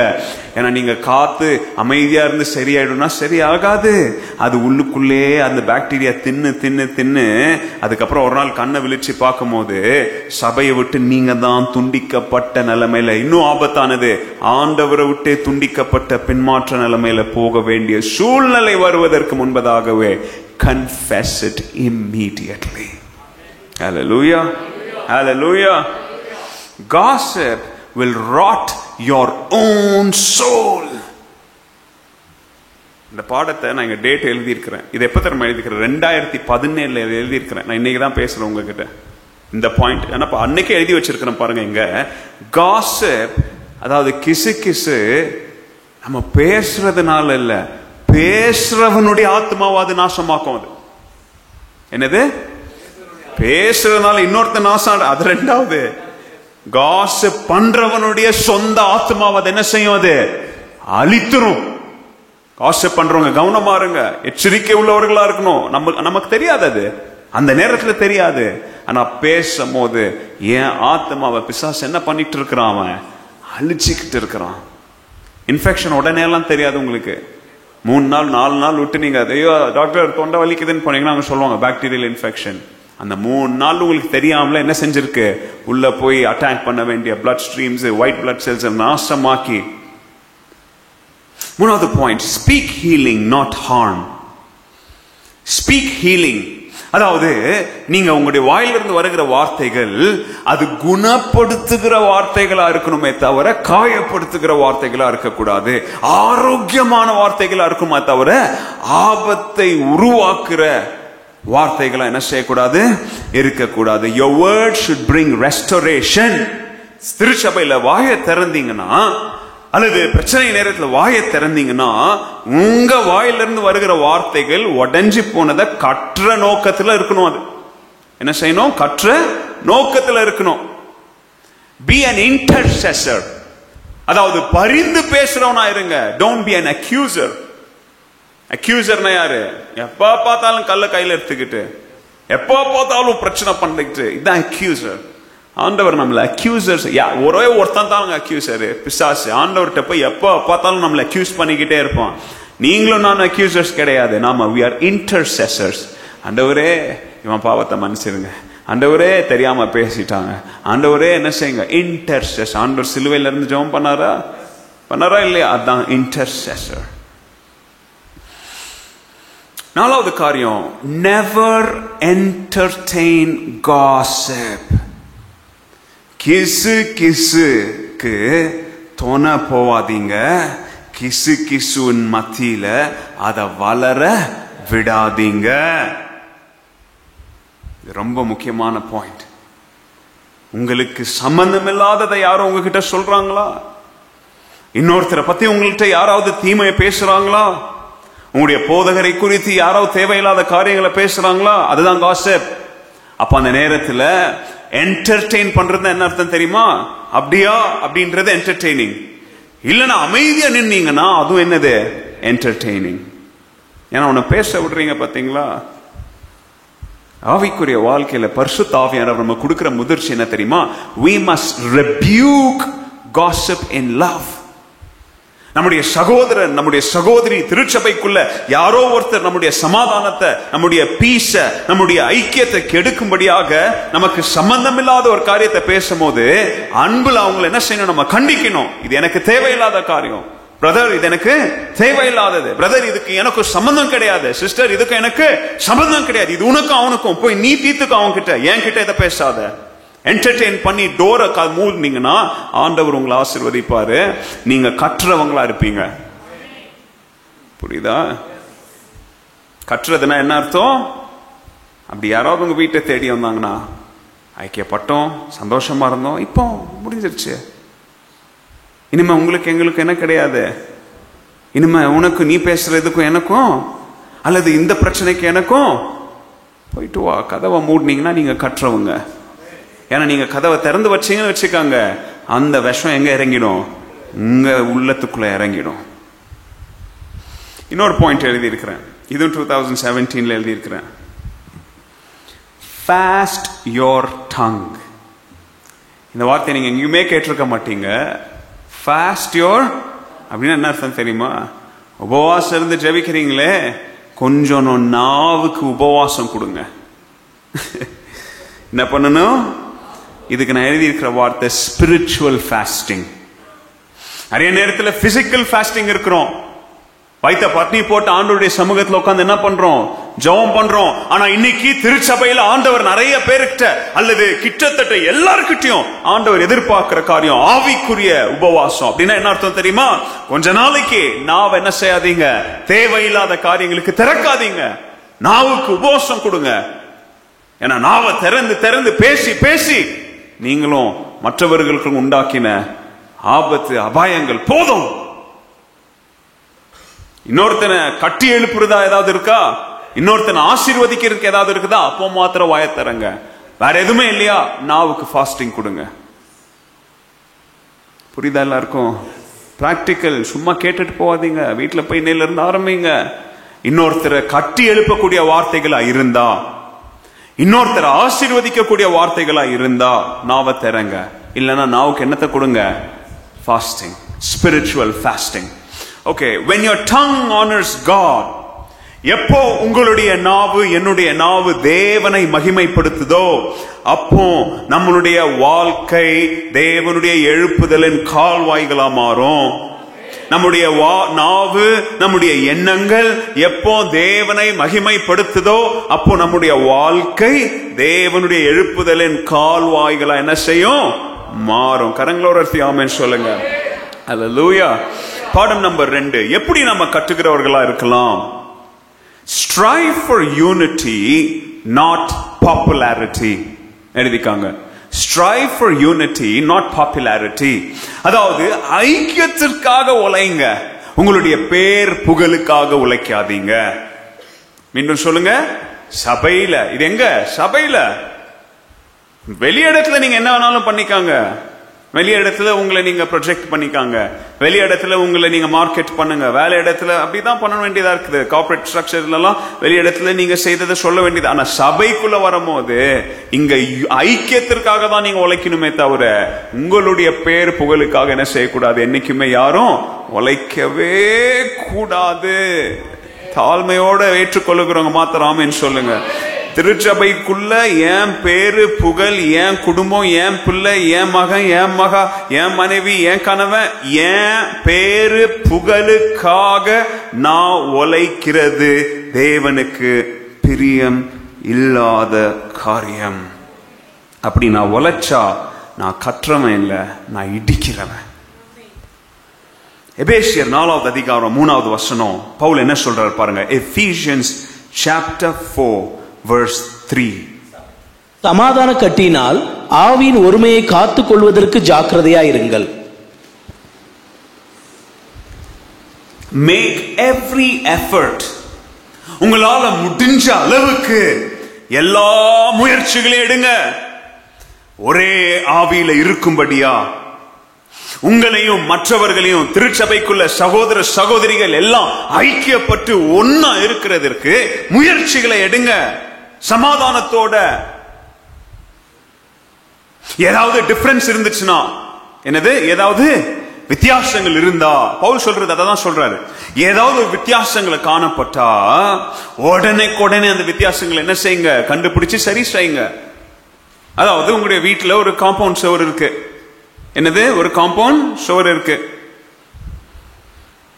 அந்த காம்பவுண்ட் சுவர்ல ஒரு 4-5 செங்கலோ அல்லது கல்லோ பிளாக்கோ உடைஞ்சி ஒரு தெருநாயோ அல்லது பூனையோ உள்ள வந்துட்டு போற அளவுக்கு ஒரு விரிசல் உண்டாயிட்டா என்ன பண்ணுவீங்க?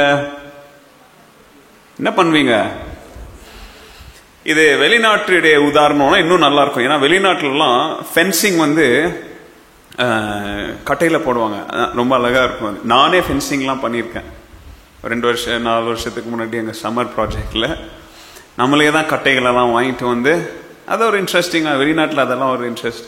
கட்டைகளெல்லாம் நம்மளே கட் பண்ணி அதெல்லாம் ஈனா இப்படி வச்சு மேலே ஒரு பீம் கீழே ஒரு பீம் அடிச்சா பியூட்டிஃபுல்லாக இருக்கும். அதில் ஒயிட் பெயிண்ட் அடிச்சிங்கன்னா ஃபென்ஸ் அப்படின்னு சொல்லுவாங்க.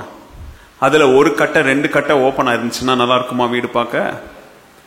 இப்போ இந்தியன் எக்ஸாம்பிளுக்கு வாங்க. நான் சொன்ன மாதிரி சோரை கட்டி வச்சிருக்கிறீங்க காம்பவுண்ட், அதில் 3-4 செங்கல் உடஞ்சிக்க இருக்கு, ஒரு மாடு உள்ள வந்துட்டு போற அளவுக்கு இடம் இருக்கு. என்ன பண்ணுவீங்க சொல்லுங்க? என்ன பண்ணுவீங்க? அப்போ திருச்சபைக்குள்ள பவுல் நம்ம கிட்ட என்ன எதிர்பார்க்கிறார் தெரியுமா? தேவ பிள்ளைங்க ஐக்கியத்தோடு திருச்சபையில வாழும் பொழுது இப்படி நீங்க ஏதாவது ஒரு எங்கேயாவது ஒரு கட்டையோ எங்கேயாவது ஒரு செங்கலோ கீழே விழுந்து கடந்தா ஆஸ்டர் பார்த்துப்பார், அவங்க பார்த்துக்குவாங்க, இவங்க பார்த்துக்குவாங்கன்னு போனா நீ கற்றவன் கிடையாது. உன் கண்ணில் பட்டா உடனே ஓடி போய் என்ன செய்யணும்? நீங்க அதை கட்டணும். அந்த பிரிவு, அந்த ஓட்டை அல்லது அந்த கேப் அல்லது அந்த தேவையில்லாத அந்த விரிசலை மூடுறவனா நீ இருந்தனா நீ யாரு? ஐக்கியத்தை கற்றவங்க. ஆனா இன்னைக்கு என்ன நடக்குது? அந்த விரிசலை எப்படி பெருசாக்கலாம்? என்னது எப்படி பெருசாக்கலாம்? Unity is not superficial agreement. அதாவது மேலோட்டமான அல்லது மாய்மாலமான ஒப்பந்தம். என்னது? மேலோட்டமான மாய்மாலமான ஒப்பந்தம் எல்லாருக்கும் இருக்குது, நாங்க நல்ல ஃபெலோஷிப்ல இருக்கிறோம். No, unity is rooted deep in the gospel. இந்த திருச்சபைக்கு ஒரு விஷன் இருக்கா? இந்த திருச்சபைக்குன்னு ஒரு நோக்கம் இருக்கா? இந்த திருச்சபைக்குன்னு ஒரு கோட்பாடு இருக்கா? இந்த திருச்சபைக்குன்னு ஒரு தலைவர் இருக்கிறாங்களா? இதெல்லாத்தோட இணைக்கப்பட்டு வேற அளவுல உள்ள போய் நிக்கிறது தான் என்னது சொல்லுங்க ஐக்கியம். சும்மா மேலோட்டமா ஓகே பிரதர், ஓகே சிஸ்டர் அப்படி ஒத்துக்கிறதுனால அதுக்கு என்ன கிடையாது. The peace of the church எழுதிக்காங்க, ரொம்ப இம்பார்ட்டன்டான பாயிண்ட். இந்த பாயிண்ட் வந்து நான் 2021 டூரிங் கோவிட் அந்த டைம்ல நான் இந்த பாயிண்ட் நான் என்ன பண்ணிருக்கேன், நான் தியானிச்சிருக்கிறேன், இங்க டேட் எழுதி வச்சிருக்கிறேன். During Covid, the peace of the church is preserved when members know their roles and respect the word and the eldership. அதாவது ஒரு திருச்சபையின் சமாதானம் எப்ப தெரியுமா காப்பாற்றப்படும்? எப்போ அந்த திருச்சபையில இருக்கிற சின்னதுல இருந்து பெருசு, அதாவது பிள்ளைகள்ல இருந்து முதியவர்கள் வரைக்கும் அவங்க இருக்க வேண்டிய இடத்தை நல்லா தெரிஞ்சு, என்னது முதலாவது என்ன சொல்லுங்க, அவங்களுடைய பாத்திரம், அவங்களுடைய ரோல் என்னன்றத முதலாவது நல்லா தெரியணும் அவங்களுக்கு. ரெண்டாவது கர்த்தருடைய வார்த்தைக்கு கீழே உட்காரணும். மூணாவது கர்த்தருடைய ஊழியக்காரங்களுக்கு கீழே உட்கார்ந்தா அந்த திருச்சபையில என்ன இருக்கோங்க. ரொம்ப சிம்பிளா சொல்லிட்டேன், என்னது அவங்களுக்கு அந்த திருச்சபையில என்ன ரோல் அப்படின்றத முதல்ல தெரிஞ்சுக்கிட்டா. ரெண்டாவது, என் தலைக்கு மேல ரெண்டு தான், ஆண்டவருடைய வார்த்தையும் ஆண்டவருடைய ஸ்தானத்துல அங்க நிக்க வைக்கிறதுல யாரு, என்னுடைய மெய்ப்பன். இவங்க ரெண்டு பேருக்கும் நான் அடங்கி இருப்பேன்னா அந்த திருச்சபையில என்ன இருக்கும், சமாதானம் இருக்கும். ஆரம்பத்துல சொன்ன பாத்தீங்களா, இந்த பாடம் நிறைய பேருக்கு கோவம் வரும்னு. நிறைய திருச்சபையில இங்க இல்ல, நிறைய இங்க கூட இருக்கலாம், நிறைய திருச்சபைகள் இந்த பாயிண்ட் பிடிக்காது நிறைய பேருக்கு. பட் வேற வழி இல்ல, அதுதான் பிப்ளிக்கல் மாடல். பவுல் அதை தான் சொல்லி தராரு நமக்கு. டேக் எவ்ரி எஃபர்ட், ட்ரை சொல்ல அவரு, மேக், பி அலர்ட் அப்படின்னு சொல்றாரு. ஒருத்தன் வரமாட்டானா நாசமா போட்டுன்னு உட்காந்தா உன்ன போல சுயநலவாதி யாரும் இருக்க மாட்டாங்க. நீ கற்றவன் கிடையாது.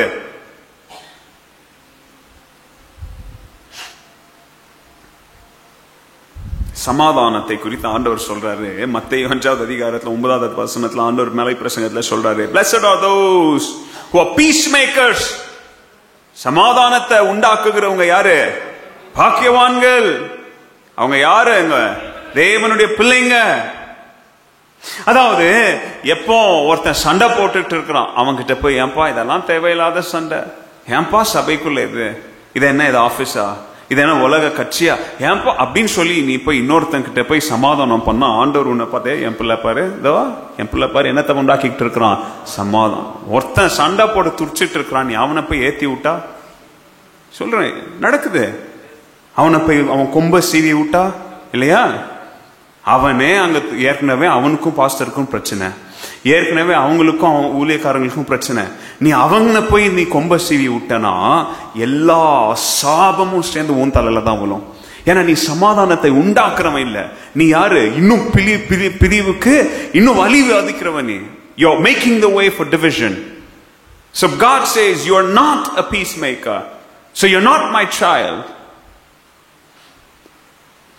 Revival will never come where there is rebellion.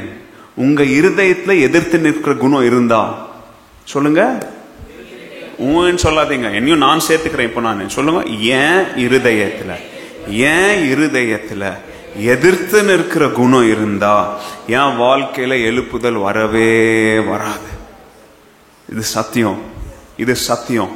நீங்க வேணா என்ன சேலஞ்ச் பண்ணா நீங்க போய் அப்படி இருந்து பாருங்க. எதிர்த்து நிற்கிற வரைக்கும் உங்க வாழ்க்கையில என்ன வராது. எனக்கு தேவனுடைய வீடு இது, இங்க அவர் தான் தலை, அவர் தான் அஸ்திபாரம். இங்க வந்து நீ அவனுக்கு இவனுக்கு விரோதமா எழும்பினா எப்படி? What is the point? There will be no revival when there is rebellion. God only moves when his people prefer unity and humility over ego and pride. தேவ பிள்ளைங்க அவங்களுடைய சுய விருப்பங்கள், சுய இச்சைகள், பெருமைகளை கீழே தள்ளிட்டு தாழ்மைக்கும் ஐக்கியத்திற்கும் இடம் வகித்தாலே ஆண்டவர் வந்து அங்க என்ன செய்ய ஆரம்பிச்சிருவாரு, அசைவாட ஆரம்பிச்சிருவார். கரங்களோட ஆமென் சொல்லுங்களேன். ஹல்லேலூயா. நல்ல கவனிங்க, சபையில ரெண்டே கூட்டம் தான், ஒன்னு கற்ற கூட்டம், இன்னொன்னு இடிக்கிற கூட்டம். நான் ரெண்டுலயும் இல்லைன்னு அமைதியெல்லாம் ஒருத்தன் உட்கார முடியாது. சபையில மூணாவது கூட்டமே கிடையாது, ரெண்டே கூட்டம். நான் அமைதியா இருக்கிறேன்னா அவன் எந்த கூட்டத்தை சேர்ந்தவன்? இடிக்கிறவன் கூட்டத்தை சேர்ந்தவன், கற்றவன் கூட்டத்தை சேரல. ரெண்டே கூட்டம் தான். ஒருத்தங்க கட்டுறாங்க, ஒருத்தங்க இடிக்கிறாங்க. ஒருத்தன் ஏறுறான், இன்னொருத்தன் ஏறுறவன் காலை பிடிச்சு நீங்களும் நானும் எந்த கூட்டம்? ரோமர் 12வது அதிகாரம் 20வது வசனத்துல பவுல் இப்படியா சொல்றாரு, ஒருவருக்கு ஒருவர் with genuine love and affection, ஒருவரை ஒருவர் மேன்மைப்படுத்துங்க. கனப்படுத்துறதுல என்ன செய்யுங்க? அவங்கள மேன்மைப்படுத்துங்க.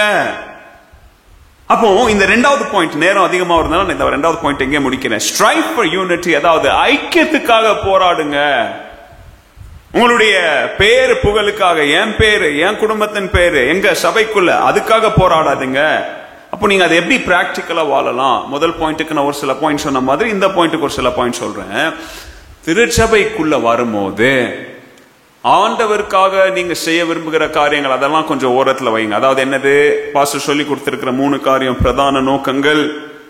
நீங்க உள்ள வரும்போது சமாதானம் என்னுடைய பிரதான நோக்கம் அப்படின்ற மனநிலையில உள்ள வாங்க. Make peace your priority. என்னது? Make peace your priority. திருச்சபையில உங்களுடைய ஒப்பீனியனுக்காக நீங்க அறியப்படக்கூடாது. திருச்சபையில உங்களுடைய சத்தத்திற்காக நீங்க அறியப்படக்கூடாது. திருச்சபையில நீங்க நல்லா பாடுறீங்கன்றதற்காக அறியப்படக்கூடாது. திருச்சபையில நீங்க அதற்காக இதற்காக அறியப்படக்கூடாது. திருச்சபையில இவங்க சமாதானத்தின் கருவின்றதற்காக அறியப்படணும். நீங்க இந்த சிஸ்டர் சமாதானத்தின் சிஸ்டர், இந்த பிரதர் சமாதானம், இவங்க கிட்ட பேசினா அதற்காக அறியப்படணும் நீங்க. ரெண்டாவது, சபையில யாரெல்லாம் உங்களை எரிச்சல் ஊட்டுறாங்களோ, சபையில யாரெல்லாம் உங்களை கோபத்தை உண்டாக்குறாங்களோ அவர்களுக்காக விடாமல் நீங்க ஜெபிக்க வேண்டும். Pray for people who annoy you. Pray for people who make you mad. அப்படிப்பட்டவங்களை பார்க்க உங்களுக்கு இன்னும் எரிச்சல் வரும். அப்படிப்பட்டவங்களை பார்த்தாலே உங்களுடைய பிளட் பிரஷர் என்ன செய்யும்? ஆனா ஆண்டவர் உங்கள்கிட்ட என்ன சொல்றாரு தெரியுமா? அவனை கசப்புல சுமக்காத, அவனை ஜெபத்துல சும. உன்னால நேரா போய் அவங்ககிட்ட எல்லாம் பேசுற அளவுக்கும் மனசுல இல்ல, நீ அவ்வளவு காயப்படுத்தப்பட்டிருக்க. இருக்கட்டும், அப்படி நீ அவனை பார்த்துக்கிட்டே இருந்தா இன்னும் கசப்பு தான் அதிகமாகும். அதனால கசப்புனால ஒருத்தனை சபையில சுமக்க வேண்டாம், ஜெபத்தினால அவன் என்ன செய்யுங்க? சுமங்க. மூணாவது, if you have an urge to always be right, kill that urge. எப்பவுமே நான் தான் சரி அப்படின்ற ஒரு விருப்பம் உங்களுடைய மாம்சத்துல இருந்துச்சுன்னா அந்த மாம்சத்தை இன்னைக்கே கழுத்தை நெரிச்சி கொன்றுங்க. இங்கிருந்து போறதுக்கு முன்னாடி நான் தான் எப்பவும் சரி அப்படின்ற ஒரு மனப்பான்மை உங்களுக்கு இருந்துச்சுன்னா, நான் சொல்றதுதான் நடக்கணும்ன்ற ஒரு மனப்பான்மை இருந்துச்சுன்னா, I should always be right அப்படின்ற ஒரு மனப்பான்மை இருந்துச்சுன்னா, ரொம்ப தாழ்மையா சொல்றவங்க முன்னாடி நின்று அப்படிப்பட்ட மாம்சத்தை தேவனுடைய பலத்தினால கழுத்தை நெரிச்சு கொன்னுட்டு போயிடுங்க. இங்க அந்த ஆவியை நமக்கு வேண்டாம். நான் தான் எப்பவும் ரைட்டா இருக்கணும்ன்ற ஒரு ஆவி உங்களையே கொன்றும். அது தவறு செஞ்சிட்டீங்கன்னு தெரிஞ்சிச்சா அமைதியா இருங்க. ஆண்டவர் உங்களை உணர்த்துறாரா? அமைதியா இருங்க. தப்பு செஞ்சிட்டோம் தெரியுதா? தெரியாம இந்த கூட்டத்துல சேர்ந்துட்டேன், தெரியாம கைய உயர்த்திட்டேன், தெரியாம சத்தத்தை எழுப்பிட்டேன், தெரியாம என் கால் நடந்து போயிடுச்சு, அமைதியா இருங்க.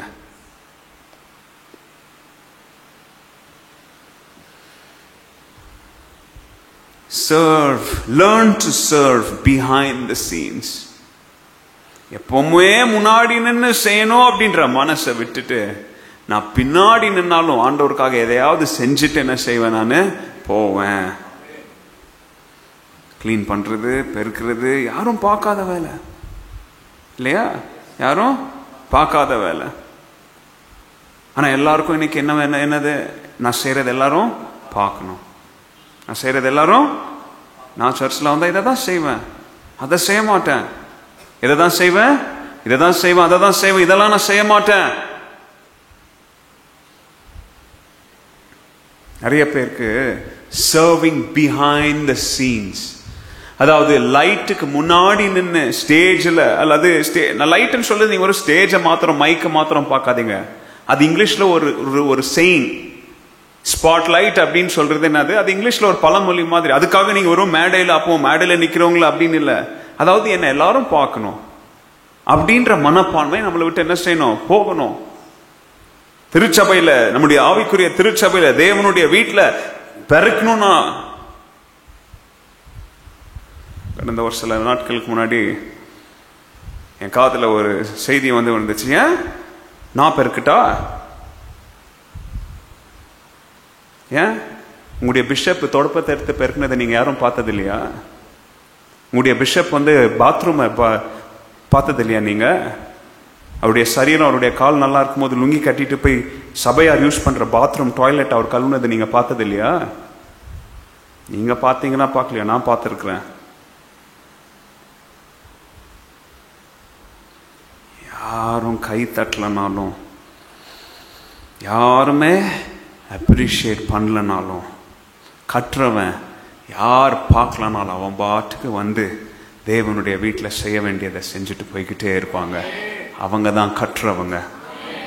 இடிக்கிறவன் தான் சொல்வான், நான் இதை செய்ய மாட்டேன், நான் இதை செய்யக்கூடாது, ஏன் நான் இதை செய்யணும்? Unity is not found in perfect agreement. ஐக்கியம், ஒற்றுமை அப்படின்றது பெர்ஃபெக்டா எல்லாரும் அக்ரி பண்ண வந்தாதான் வராது. உலக 2 பேர் இருந்தாலே 2 ஒருத்தன் வெவ்வேறா தான் யோசிப்பான் இல்லையா? இந்த சபையில ஆயிரக்கணக்கான பேர் இருக்கிறீங்க, அகாப்பே சபையில, எல்லாரும் ஒரே போல யோசித்திட முடியுமா? அங்கதான் பரிசுத்த ஆவியானவர் உள்ள வராரு. மாம்சத்தை சாகடிச்சீங்கன்னா பரிசுத்த ஆவியானவர் நமக்கு ஒரே சிந்தையில அவர் அந்த ஐக்கியத்தை என்ன செய்வாரு? கொண்டு வருவார். அப்ப அது நடக்கணும்னா மாம்சத்தை பவர்ஃபுல்லா சரண்டர் பண்ணணும். சரண்டர்ன்றது ரொம்ப கஷ்டம் இல்லையா? சரண்டர் பண்றது, அவன் என்ன பிடிக்கட்டும், எவ்வளவு நாள் பிடிப்பான், எவ்வளவு நாள் ஓடுவ. உலகத்துலனா அவன் காட்டுக்குள்ள கூட ஒருத்தர் இருந்தா என்ன பண்ணிட்டாங்க, பிடிச்சாங்களா இல்லைன்னா அது சூழ்ச்சியான்லாம் தெரியல. முடியாது, ஓட முடியாது. எவ்வளவு நாள் தான் ஓடுவீங்க பிள்ளைகளே, தேவ பிள்ளைகளே? எவ்வளவு நாள் தான் ஓடுவீங்க? முடியாது. ஒரு நாள் வரும், அந்த நேரத்தில் உங்களுடைய ஆவிக்குரிய பலன், ஆவிக்குரிய ஆரோக்கியம், ஆவிக்குரிய சத்து எல்லாத்தையும் இழந்துட்டு நிக்க போறீங்களா? இல்ல இப்பவே ஆண்டவர் உங்களை எச்சரிக்கும் போது யாரு கூட ஓடுறீங்கன்றதை கவனித்து ஓட்டத்தை நிப்பாட்டுவீங்களா?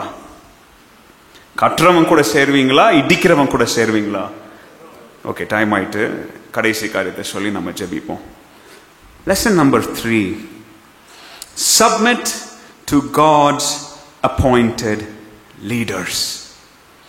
தேவன் உங்களுக்கு தலைமையாக வைத்திருக்கிற உங்களுடைய மேய்ப்பருடைய வார்த்தைகளுக்கு என்ன செய்யுங்க? கீழ்ப்படிங்க. எபிரேயர் 13வது அதிகாரம் 17வது வசனம், எல்லாருக்கும் தெரிஞ்ச வசனம். உங்களை நடத்துகிறவர்கள் உங்கள் ஆத்துமாக்களுக்காக உத்தரவாதம் பண்ணுகிறவர்களாய் விழித்திருக்கிறபடியால் அவர்கள் துக்கத்தோட அல்ல சந்தோஷத்தோட அதை செய்யும்படி அவர்களுக்கு கீழ்ப்படிந்து அடங்குங்கள். அவர்கள் துக்கத்தோட அப்படி செய்தால் அது உங்களுக்கு பிரயோஜனமாய் இருக்க மாட்டாதே. பாருங்க, obey your spiritual leaders. ஆண்டவர் உங்களுக்கு தந்திருக்கிற ஆவிக்குரிய தலைவர்களுக்கு என்ன செய்யுங்க? கீழ்ப்படிங்க. அவங்க என்ன சொல்றாங்களோ அதன்படி, அவ்வளவுதான். black or white, இதுக்கு மேல சத்தியம் இல்ல. அவங்க என்ன சொல்றாங்களோ என்ன செய்யுங்க? கள்ள போதனை மாத்திரம் தான் நீங்க கீழ்ப்படிய கூடாது. என்னது? உங்களுடைய மெய்ப்பர் கள்ள போதனை செஞ்சாங்கன்னா கீழ்ப்படியாதீங்க. நானே உங்களுக்கு அந்த லைசன்ஸ் கொடுத்துருக்கேன். நான் அன்னைக்கு ஒரு நாள் சொன்னேன், நான் என்னைக்காவது கள்ள போதனை பண்ணா என்ன செய்யாதீங்க, சபைக்கு வராதீங்க சொல்லியிருக்கிறேன்னா இல்லையா? நான் அவ்வளவு அக்கௌண்டபிளா இருக்கிறேன். நான் கள்ள போதனை செஞ்சா மாத்திரம் போதகர்களுக்கு கீழ்ப்படியாதீங்க. ஆனா ரொம்ப மத்தது என்ன, உங்களுக்கு அவங்க என்ன சொல்றாங்களோ அதை கீழ்ப்படியுங்க, அவ்வளவுதான். இப்படி செய்யலாமா அப்படி செய்யலாமா, நல்ல ஆலோசனை இருந்தா இப்படி செஞ்சா நல்லா இருக்கும்பா. இல்ல, இதுக்கு முன்னாடி ஒரு பாயிண்ட்ல சொன்ன தெரியுமா, நான் I have to be always right. நான் அந்த மனநிலையில சொன்னீங்கன்னா அது கீழ்ப்படியல் கிடையாது. இப்படி செய்யலாம், இப்படி செஞ்சா நல்லா இருக்கும், இதுக்கு பதில் இப்படி செஞ்சா என்ன நினைக்கிறீங்க, வாட் டு யூ திங்க்னு கேட்டா நல்லது. டூ திஸ் நோ அப்படின்னு சொன்னீங்கன்னா எதிர்த்து நிக்கிறீங்க. பைபிள் கிளியரா சொல்லுது, ஆண்டவர் வார்த்தை சொல்லுது, உங்களுடைய மெய்ப்பர்களுக்கு என்ன செய்யுங்க, என்ன கீழ்ப்படிங்க. நான் சொல்லுங்க, நான் உங்க மெய்ப்பன் இல்லை, நான் உங்களுடைய சகோதரன். நமக்கெல்லாம் ஒரு மெய்ப்பன் இருக்கிறார், நம்முடைய பிஷப். அதனால அவருக்கு வார்த்தைக்கு என்ன செய்யணும் நாம. ஏன்? அவங்களுடைய வேலை என்ன தெரியுமா, உங்களுடைய ஆத்மாவுக்கு அவங்க உத்தரவாதமா இருக்கிறாங்க. நம்முடைய ஆத்மாவுக்கு அவங்க யாரா இருக்கிறாங்க? They are responsible, they are accountable to God. அப்போ இப்படி இருக்கும் போது நம்மை குறித்து அவங்க மன வேதனையோடு நம்மள என்ன செய்யக்கூடாது.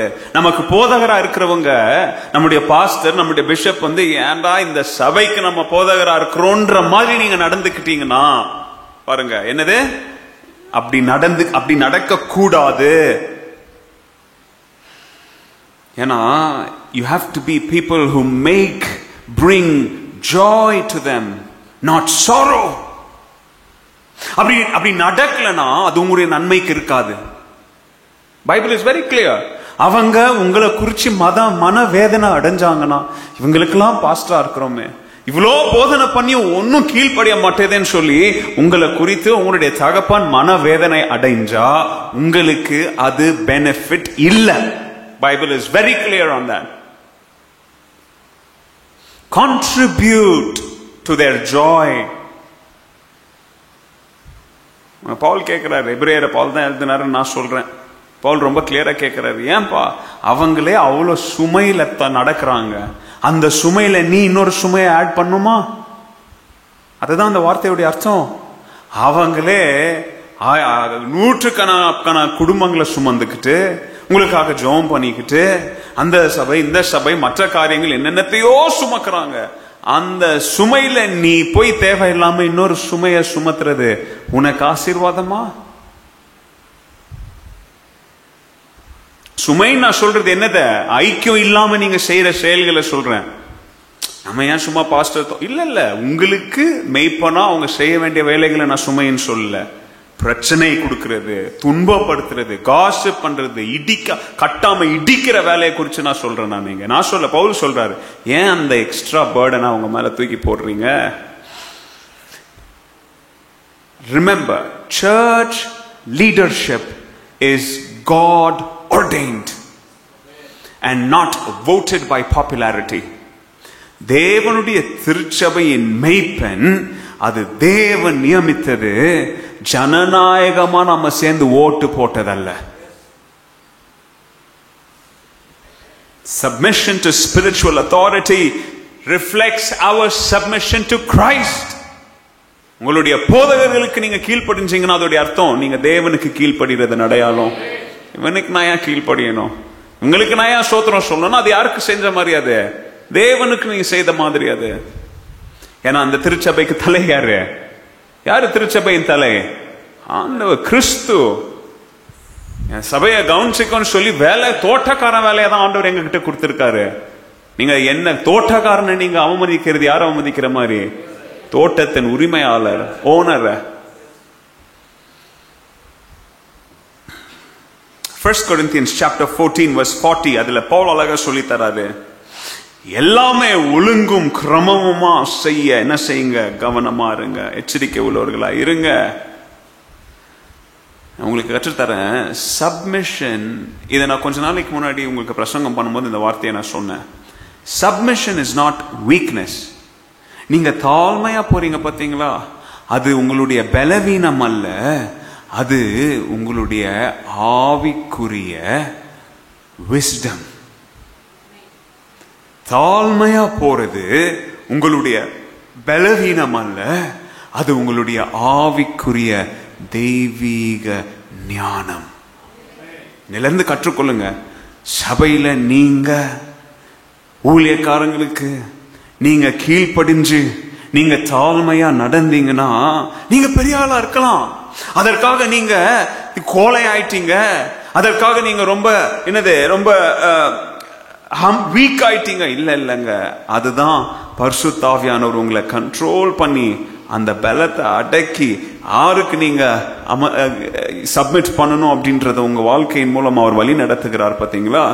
அது காமிக்கும் இது எனக்கு தேவன் தந்த ஞானம். Hallelujah, hallelujah. A rebellious spirit will quench the anointing. அதாவது எப்போல்லாம் நீங்களும் நானும் நம்முடைய போதகரை, நம்முடைய ஆவிக்குரிய தகப்பனை நாம கனப்படுத்துகிறோமோ அப்பெல்லாம் நம்ம தேவனிடத்திலிருந்து அவர் நம்மை ஆசீர்வதிக்கும்படியா ஒரு காரணத்தை ஆண்டவருக்கு நம்ம கொடுக்கிறோம். We are giving God a reason for him to bless us.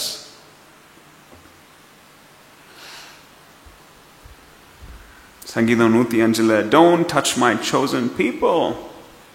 ஆனால் ரொம்ப கிளியரா சொல்றார், என்னுடைய மெய்ப்பர்கள் என்ன செய்யாதீங்க, தொடாதீங்க, துன்புறுத்தாதீங்க, அவங்கள ஹர்ட் பண்ணாதீங்க. ஓகே, பிராக்டிக்கலா நீங்க என்ன கற்றுக்கொள்ளலாம்? ஒரு 5 காரியத்தை சொல்லி நான் முடிக்கிறேன் இந்த பாயிண்ட்ல. பாடம் நம்பர் 3 என்ன சொல்லுங்க? தேவன் தந்த நம்முடைய தலைவர்களுக்கு நம்ம என்ன செய்யணும்? நாம கீழ்ப்படிய வேண்டும். அதுதான் 3வது பாடம். 3வது பாடத்துல நம்ம எப்படி கீழ்ப்படியலாம் அப்படின்றத நான் சொல்றேன். முதலாவது, honor your pastor publicly and privately. நிறைய பேர் பப்ளிக்கா ஆனர் பண்ணுவாங்க, அதாவது வெளியரங்கமா எல்லாருடைய பார்வையில், அதாவது பொதுவுல நம்முடைய போதகர்களை, நம்முடைய தலைவர்களை நம்ம என்ன செய்வோம்? நம்ம கனப்படுத்துவோம். அது கூட்டத்தோட கோஷம் போடுறது. ஆனா அதே மனநிலை தனிப்பட்ட வாழ்க்கையிலும் தனிப்பட்ட நேரத்திலையும் அவர் செய்கிற நிறைய முடிவுகள் உங்களுக்கு புரியலனாலும், என்னது, நம்முடைய தலைவர்கள் எடுக்கிற நிறைய முடிவுகள் நம்ம மண்டைக்கு புரியலனாலும், அவங்க என்ன செய்யறாங்க, எதை நோக்கி இதை செய்யறாங்க உங்களுக்கு புரியலனாலும், அமைதியா என்ன செய்யுங்க? அவங்க எடுக்கிற முடிவுகளை என்ன செய்யுங்க? கனப்படுத்த கற்றுக்கொள்ளுங்க. Honor draws the spirit.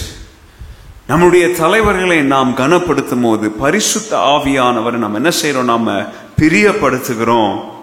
நாம கீழ்ப்படியாம போகும்போது அவங்கள இல்ல, நமக்குள்ள இருந்து நம்மளை வழி நடத்துகிற பரிசுத்த ஆவியானவரை நம்ம என்ன செய்யறோம்? நாம கனவீனப்படுத்துகிறோம். Point number 2, pray fervently for your leaders' strength and their protection. சாத்தான் யாரதான் அடிப்பான் தெரியுமா? மந்தைய கை வைக்கிறதுக்கு முன்னாடி யாரதான் அடிப்பான்? மெய்ப்பனை தான் அடிப்பான். ஏன்னா மெய்ப்பன் அடிச்சா மந்தை என்ன செஞ்சிடும்? செதறி ஓடிடும். அப்போ ஒவ்வொரு நாளும் நான் நினைக்கிறேன், அகாப்பே சபையினர் நீங்க ஜெபிக்கிறீங்க, நான் நம்புறேன், நான் விசுவாசிக்கிறேன். மற்ற சபையினர் நீங்க கேட்டுட்டு இருக்கிறவங்களுக்காக சொல்றேன், அவங்க அவங்க அவங்க அவங்களுடைய போதகர்களுக்காக அனுதினமும் என்ன செய்யணும்? நீங்க ஜெபிக்கணும்.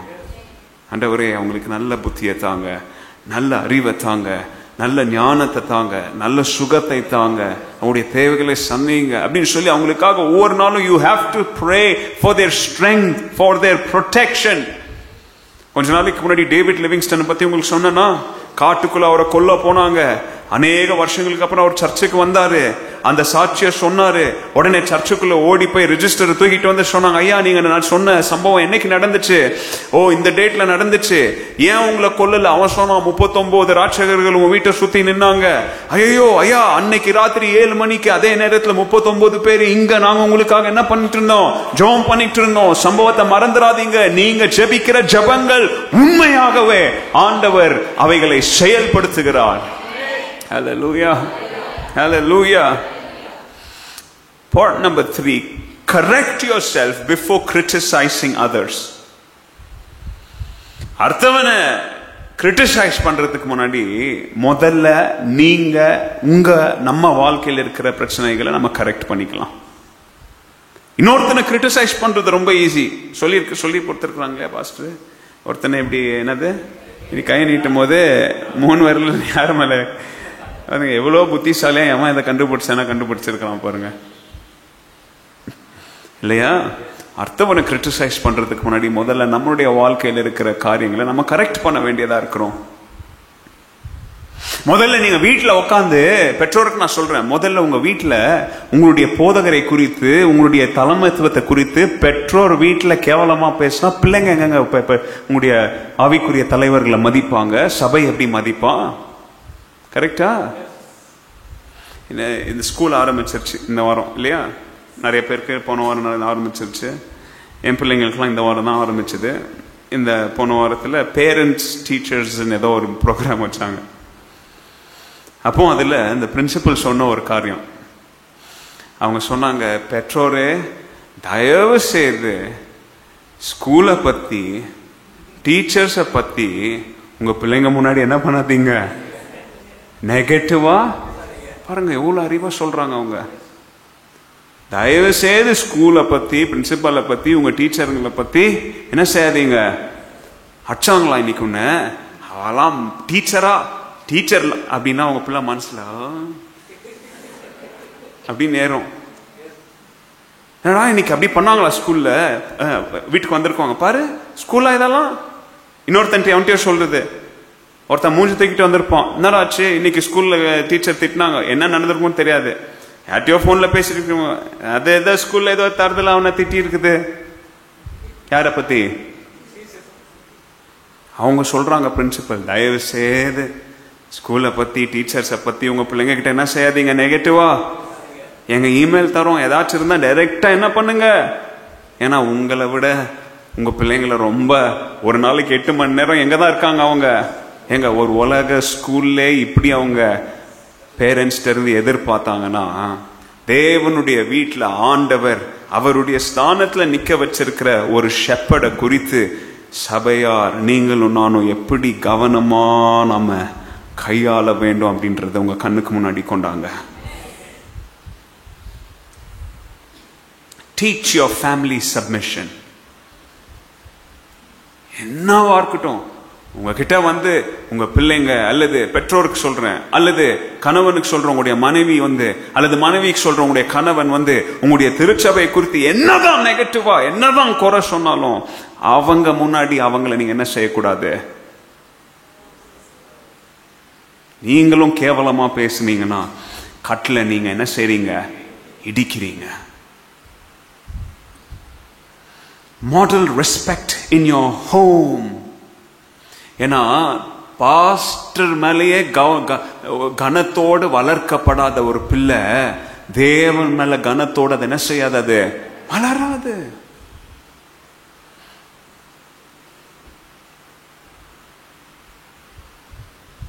வார்த்தைகளை நான் முடிக்கிறேன். 1 கொரிந்தியர் 3வது அதிகாரம் 17வது வசனம்.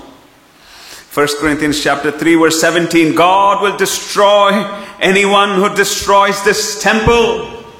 தேவனுடைய சரீரம், நாமெல்லாம் தேவனுடைய சரீரம், ஒண்ணு கூடிங்க வரோம் தேவனுடைய ஆலயம். அந்த சரீரத்துல ஆலயத்துல கைய வச்சா, ஏன்னா அது பரிசுத்தமானது. நீங்கெல்லாம் எங்கெங்க இருந்தோ வரீங்க, கன்னடா பேசுறீங்க, தமிழ் பேசுறீங்க, தெலுங்கு பேசுறீங்க, படிச்சவங்க படிக்காதவங்க உயர்ந்தவங்க தாழ்ந்தவங்க, இங்க வரும்போது நாம யாரு, தேவனுடைய சரீரம்.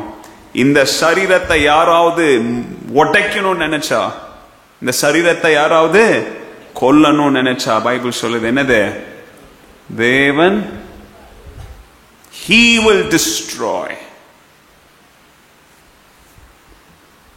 அதாவது கடவுளுக்கு தேவனுக்குரிய ஒன்ன நீங்க கைய வச்சுட்டு சும்மா போயிட முடியுமா நீங்க?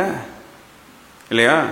இன்னைக்கு உலகத்துல இருக்கிற எதையாவது ஒரு சிலையை உடைச்சாலே அவன் சிசிடிவி கேமராலாம் வச்சு அவன் அப்படின்னு கண்டுபிடிச்சிடுறாங்க. இல்லையா? நீங்க தேவனுடைய மகிமையான இந்த திருச்சபையை நீங்க ஒருத்தர், ஒரு குடும்பம் அல்லது 10 பேர் சேர்ந்து உடைச்சிடலாம் நினைச்சா, தேவனுடைய பொருள் மேல கையை வச்சுட்டு உங்களால தப்பிச்சு போக முடியுமா? அது இங்கிலீஷ்ல வேண்டலைஸ்ன்னு சொல்லுவாங்க அதை, இல்லையா? வேண்டலைஸ்ன்னு அவர் சொல்லுவாங்க.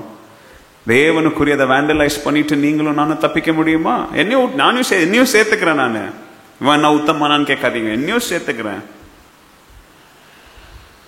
எபேசியர் 4வது அதிகாரம் 30வது வசனம் பவுல் அழகா சொல்றாரு, பரிசுத்த ஆவியானவரை துக்கப்படுத்தாதீங்க.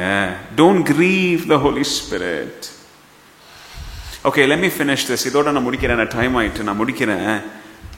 God takes division very seriously. திருச்சபையை பலவீனப்படுத்த நினைக்கிற யாராவது அப்படிப்பட்ட எண்ணங்களோடு இருந்தீங்கன்னா ஆண்டவர் உங்களை ரொம்ப சீரியஸா கவனிக்கிறாரு. ஏன்னா அது நீங்க தேவனுடைய திருச்சபையில கை வச்சிருக்கிறீங்க பாத்தீங்களா? மனுஷனால ஒன்னும் செய்ய முடியலனாலும் God takes it very seriously. ரொம்ப சீரியஸா உங்களை கவனிக்கிறாரு. ஏன்னா பரிசுத்த ஆவியானவரை நீங்க என்ன செய்ய ஆரம்பிச்சிட்டீங்க, துக்கப்படுத்த ஆரம்பிச்சிட்டீங்க. பொதுவா எல்லாருக்கும் சேர்த்து சொல்றேன் நான் முடிக்கும் போது, ஒரு திருச்சபை தொடர்ந்து மனம் திரும்பாம குறை பேசிக்கிட்டு தேவையில்லாத வார்த்தைகள், சும்மா உங்களுக்கு தேவையில்லை, உங்களுக்கு சம்பந்தப்படலாம் வாய மூடுங்க. உங்களுக்கு அதுக்கும் சம்பந்தம் இல்லைன்னு என்ன செய்ய, உங்க கமெண்ட் கூட சொல்லாதீங்க, தேவையில்லை. ஏன்னா உங்களை அறியாம நீங்க தேவனுடைய ஆலயத்தில் என்ன செய்றீங்க, கட்டுறீங்களா? அந்த வார்த்தையை ஞாபகம் வச்சுக்காங்க. என்னைக்குமே இந்த வார்த்தையை மறக்காதீங்க. ஒண்ணு கட்டுறவன், இன்னொருத்தன் இடிக்கிறவன். உங்களுக்கு சம்பந்தம் இல்லைன்னா வாயை திறக்காதீங்க. ஏன்னா அப்படி வாயை திறந்து இடிக்கிற கூட்டத்தை சேர்ந்துடாதீங்க. A church that tolerates gossip, rebellion or spiritual pride. என்னென்ன திருச்சபையில தொடர்ந்து அந்த சபையார், அந்த சரீரம், நீங்களும் நானும் உணர்வற்றவர்களா தொடர்ந்து கிசு பேசிக்கிட்டு, தொடர்ந்து குறை பேசிக்கிட்டு, தொடர்ந்து எதிர்த்து நின்னுகிட்டு, தொடர்ந்து ஆவிக்குரிய பெருமையை காமிச்சுட்டு இருந்தோம்னா கவனிங்க, நம்ம வாழ்க்கையில தேவனால் ஆசீர்வாத கரத்தை கொண்டு நம்மை தொட முடியாது, முடியாது, முடியாது, முடியவே முடியாது. அதை ஞாபகத்தில் வச்சுக்காங்க. நம்ம ஞாபகம் இன்னைக்கு நம்ம ஜெபிக்கிறதுக்கு முன்னாடி கேட்கணும், ஆண்டவரே இன்னைக்கு இவ்வளவு நேரம் என்கிட்ட பேசுனீங்க, நான் இப்போ கண்ணாடி முன்னாடி தேவனுடைய வார்த்தையின் முன்னாடி நிக்கிறேன், நான் கற்றவனா அல்லது நான் இடிக்கிறவனா? நீங்க கேளுங்க அந்த கேள்விய. ஆண்டவரே நான் கற்றவனா அல்லது இடிக்கிறவனா? நான் மருந்தா அல்லது நான் விஷமா? ஹல்லேலூயா. எலிமென் என்று ஜெபம் பண்ணுவோம். ஆண்டவரே நீங்க எங்களோட பேசுனீங்க, எல்லா வார்த்தைகளும் எங்களை குத்திச்சு, ஆனா சும்மா நாங்க போக விரும்பல. ஆண்டவரே உம்முடைய வார்த்தைகளுக்கு நாங்க செவி கொடுத்து கீழ்ப்படிதல் உள்ள பிள்ளைகளா நாங்க போக, நாங்க தான் உங்களுடைய சாட்சி. ஆண்டவரே யார் சாட்சி? ஆண்டவருக்கு நாம தான். சொல்லுங்களேன், யார் சாட்சி? நாம தான் சாட்சி.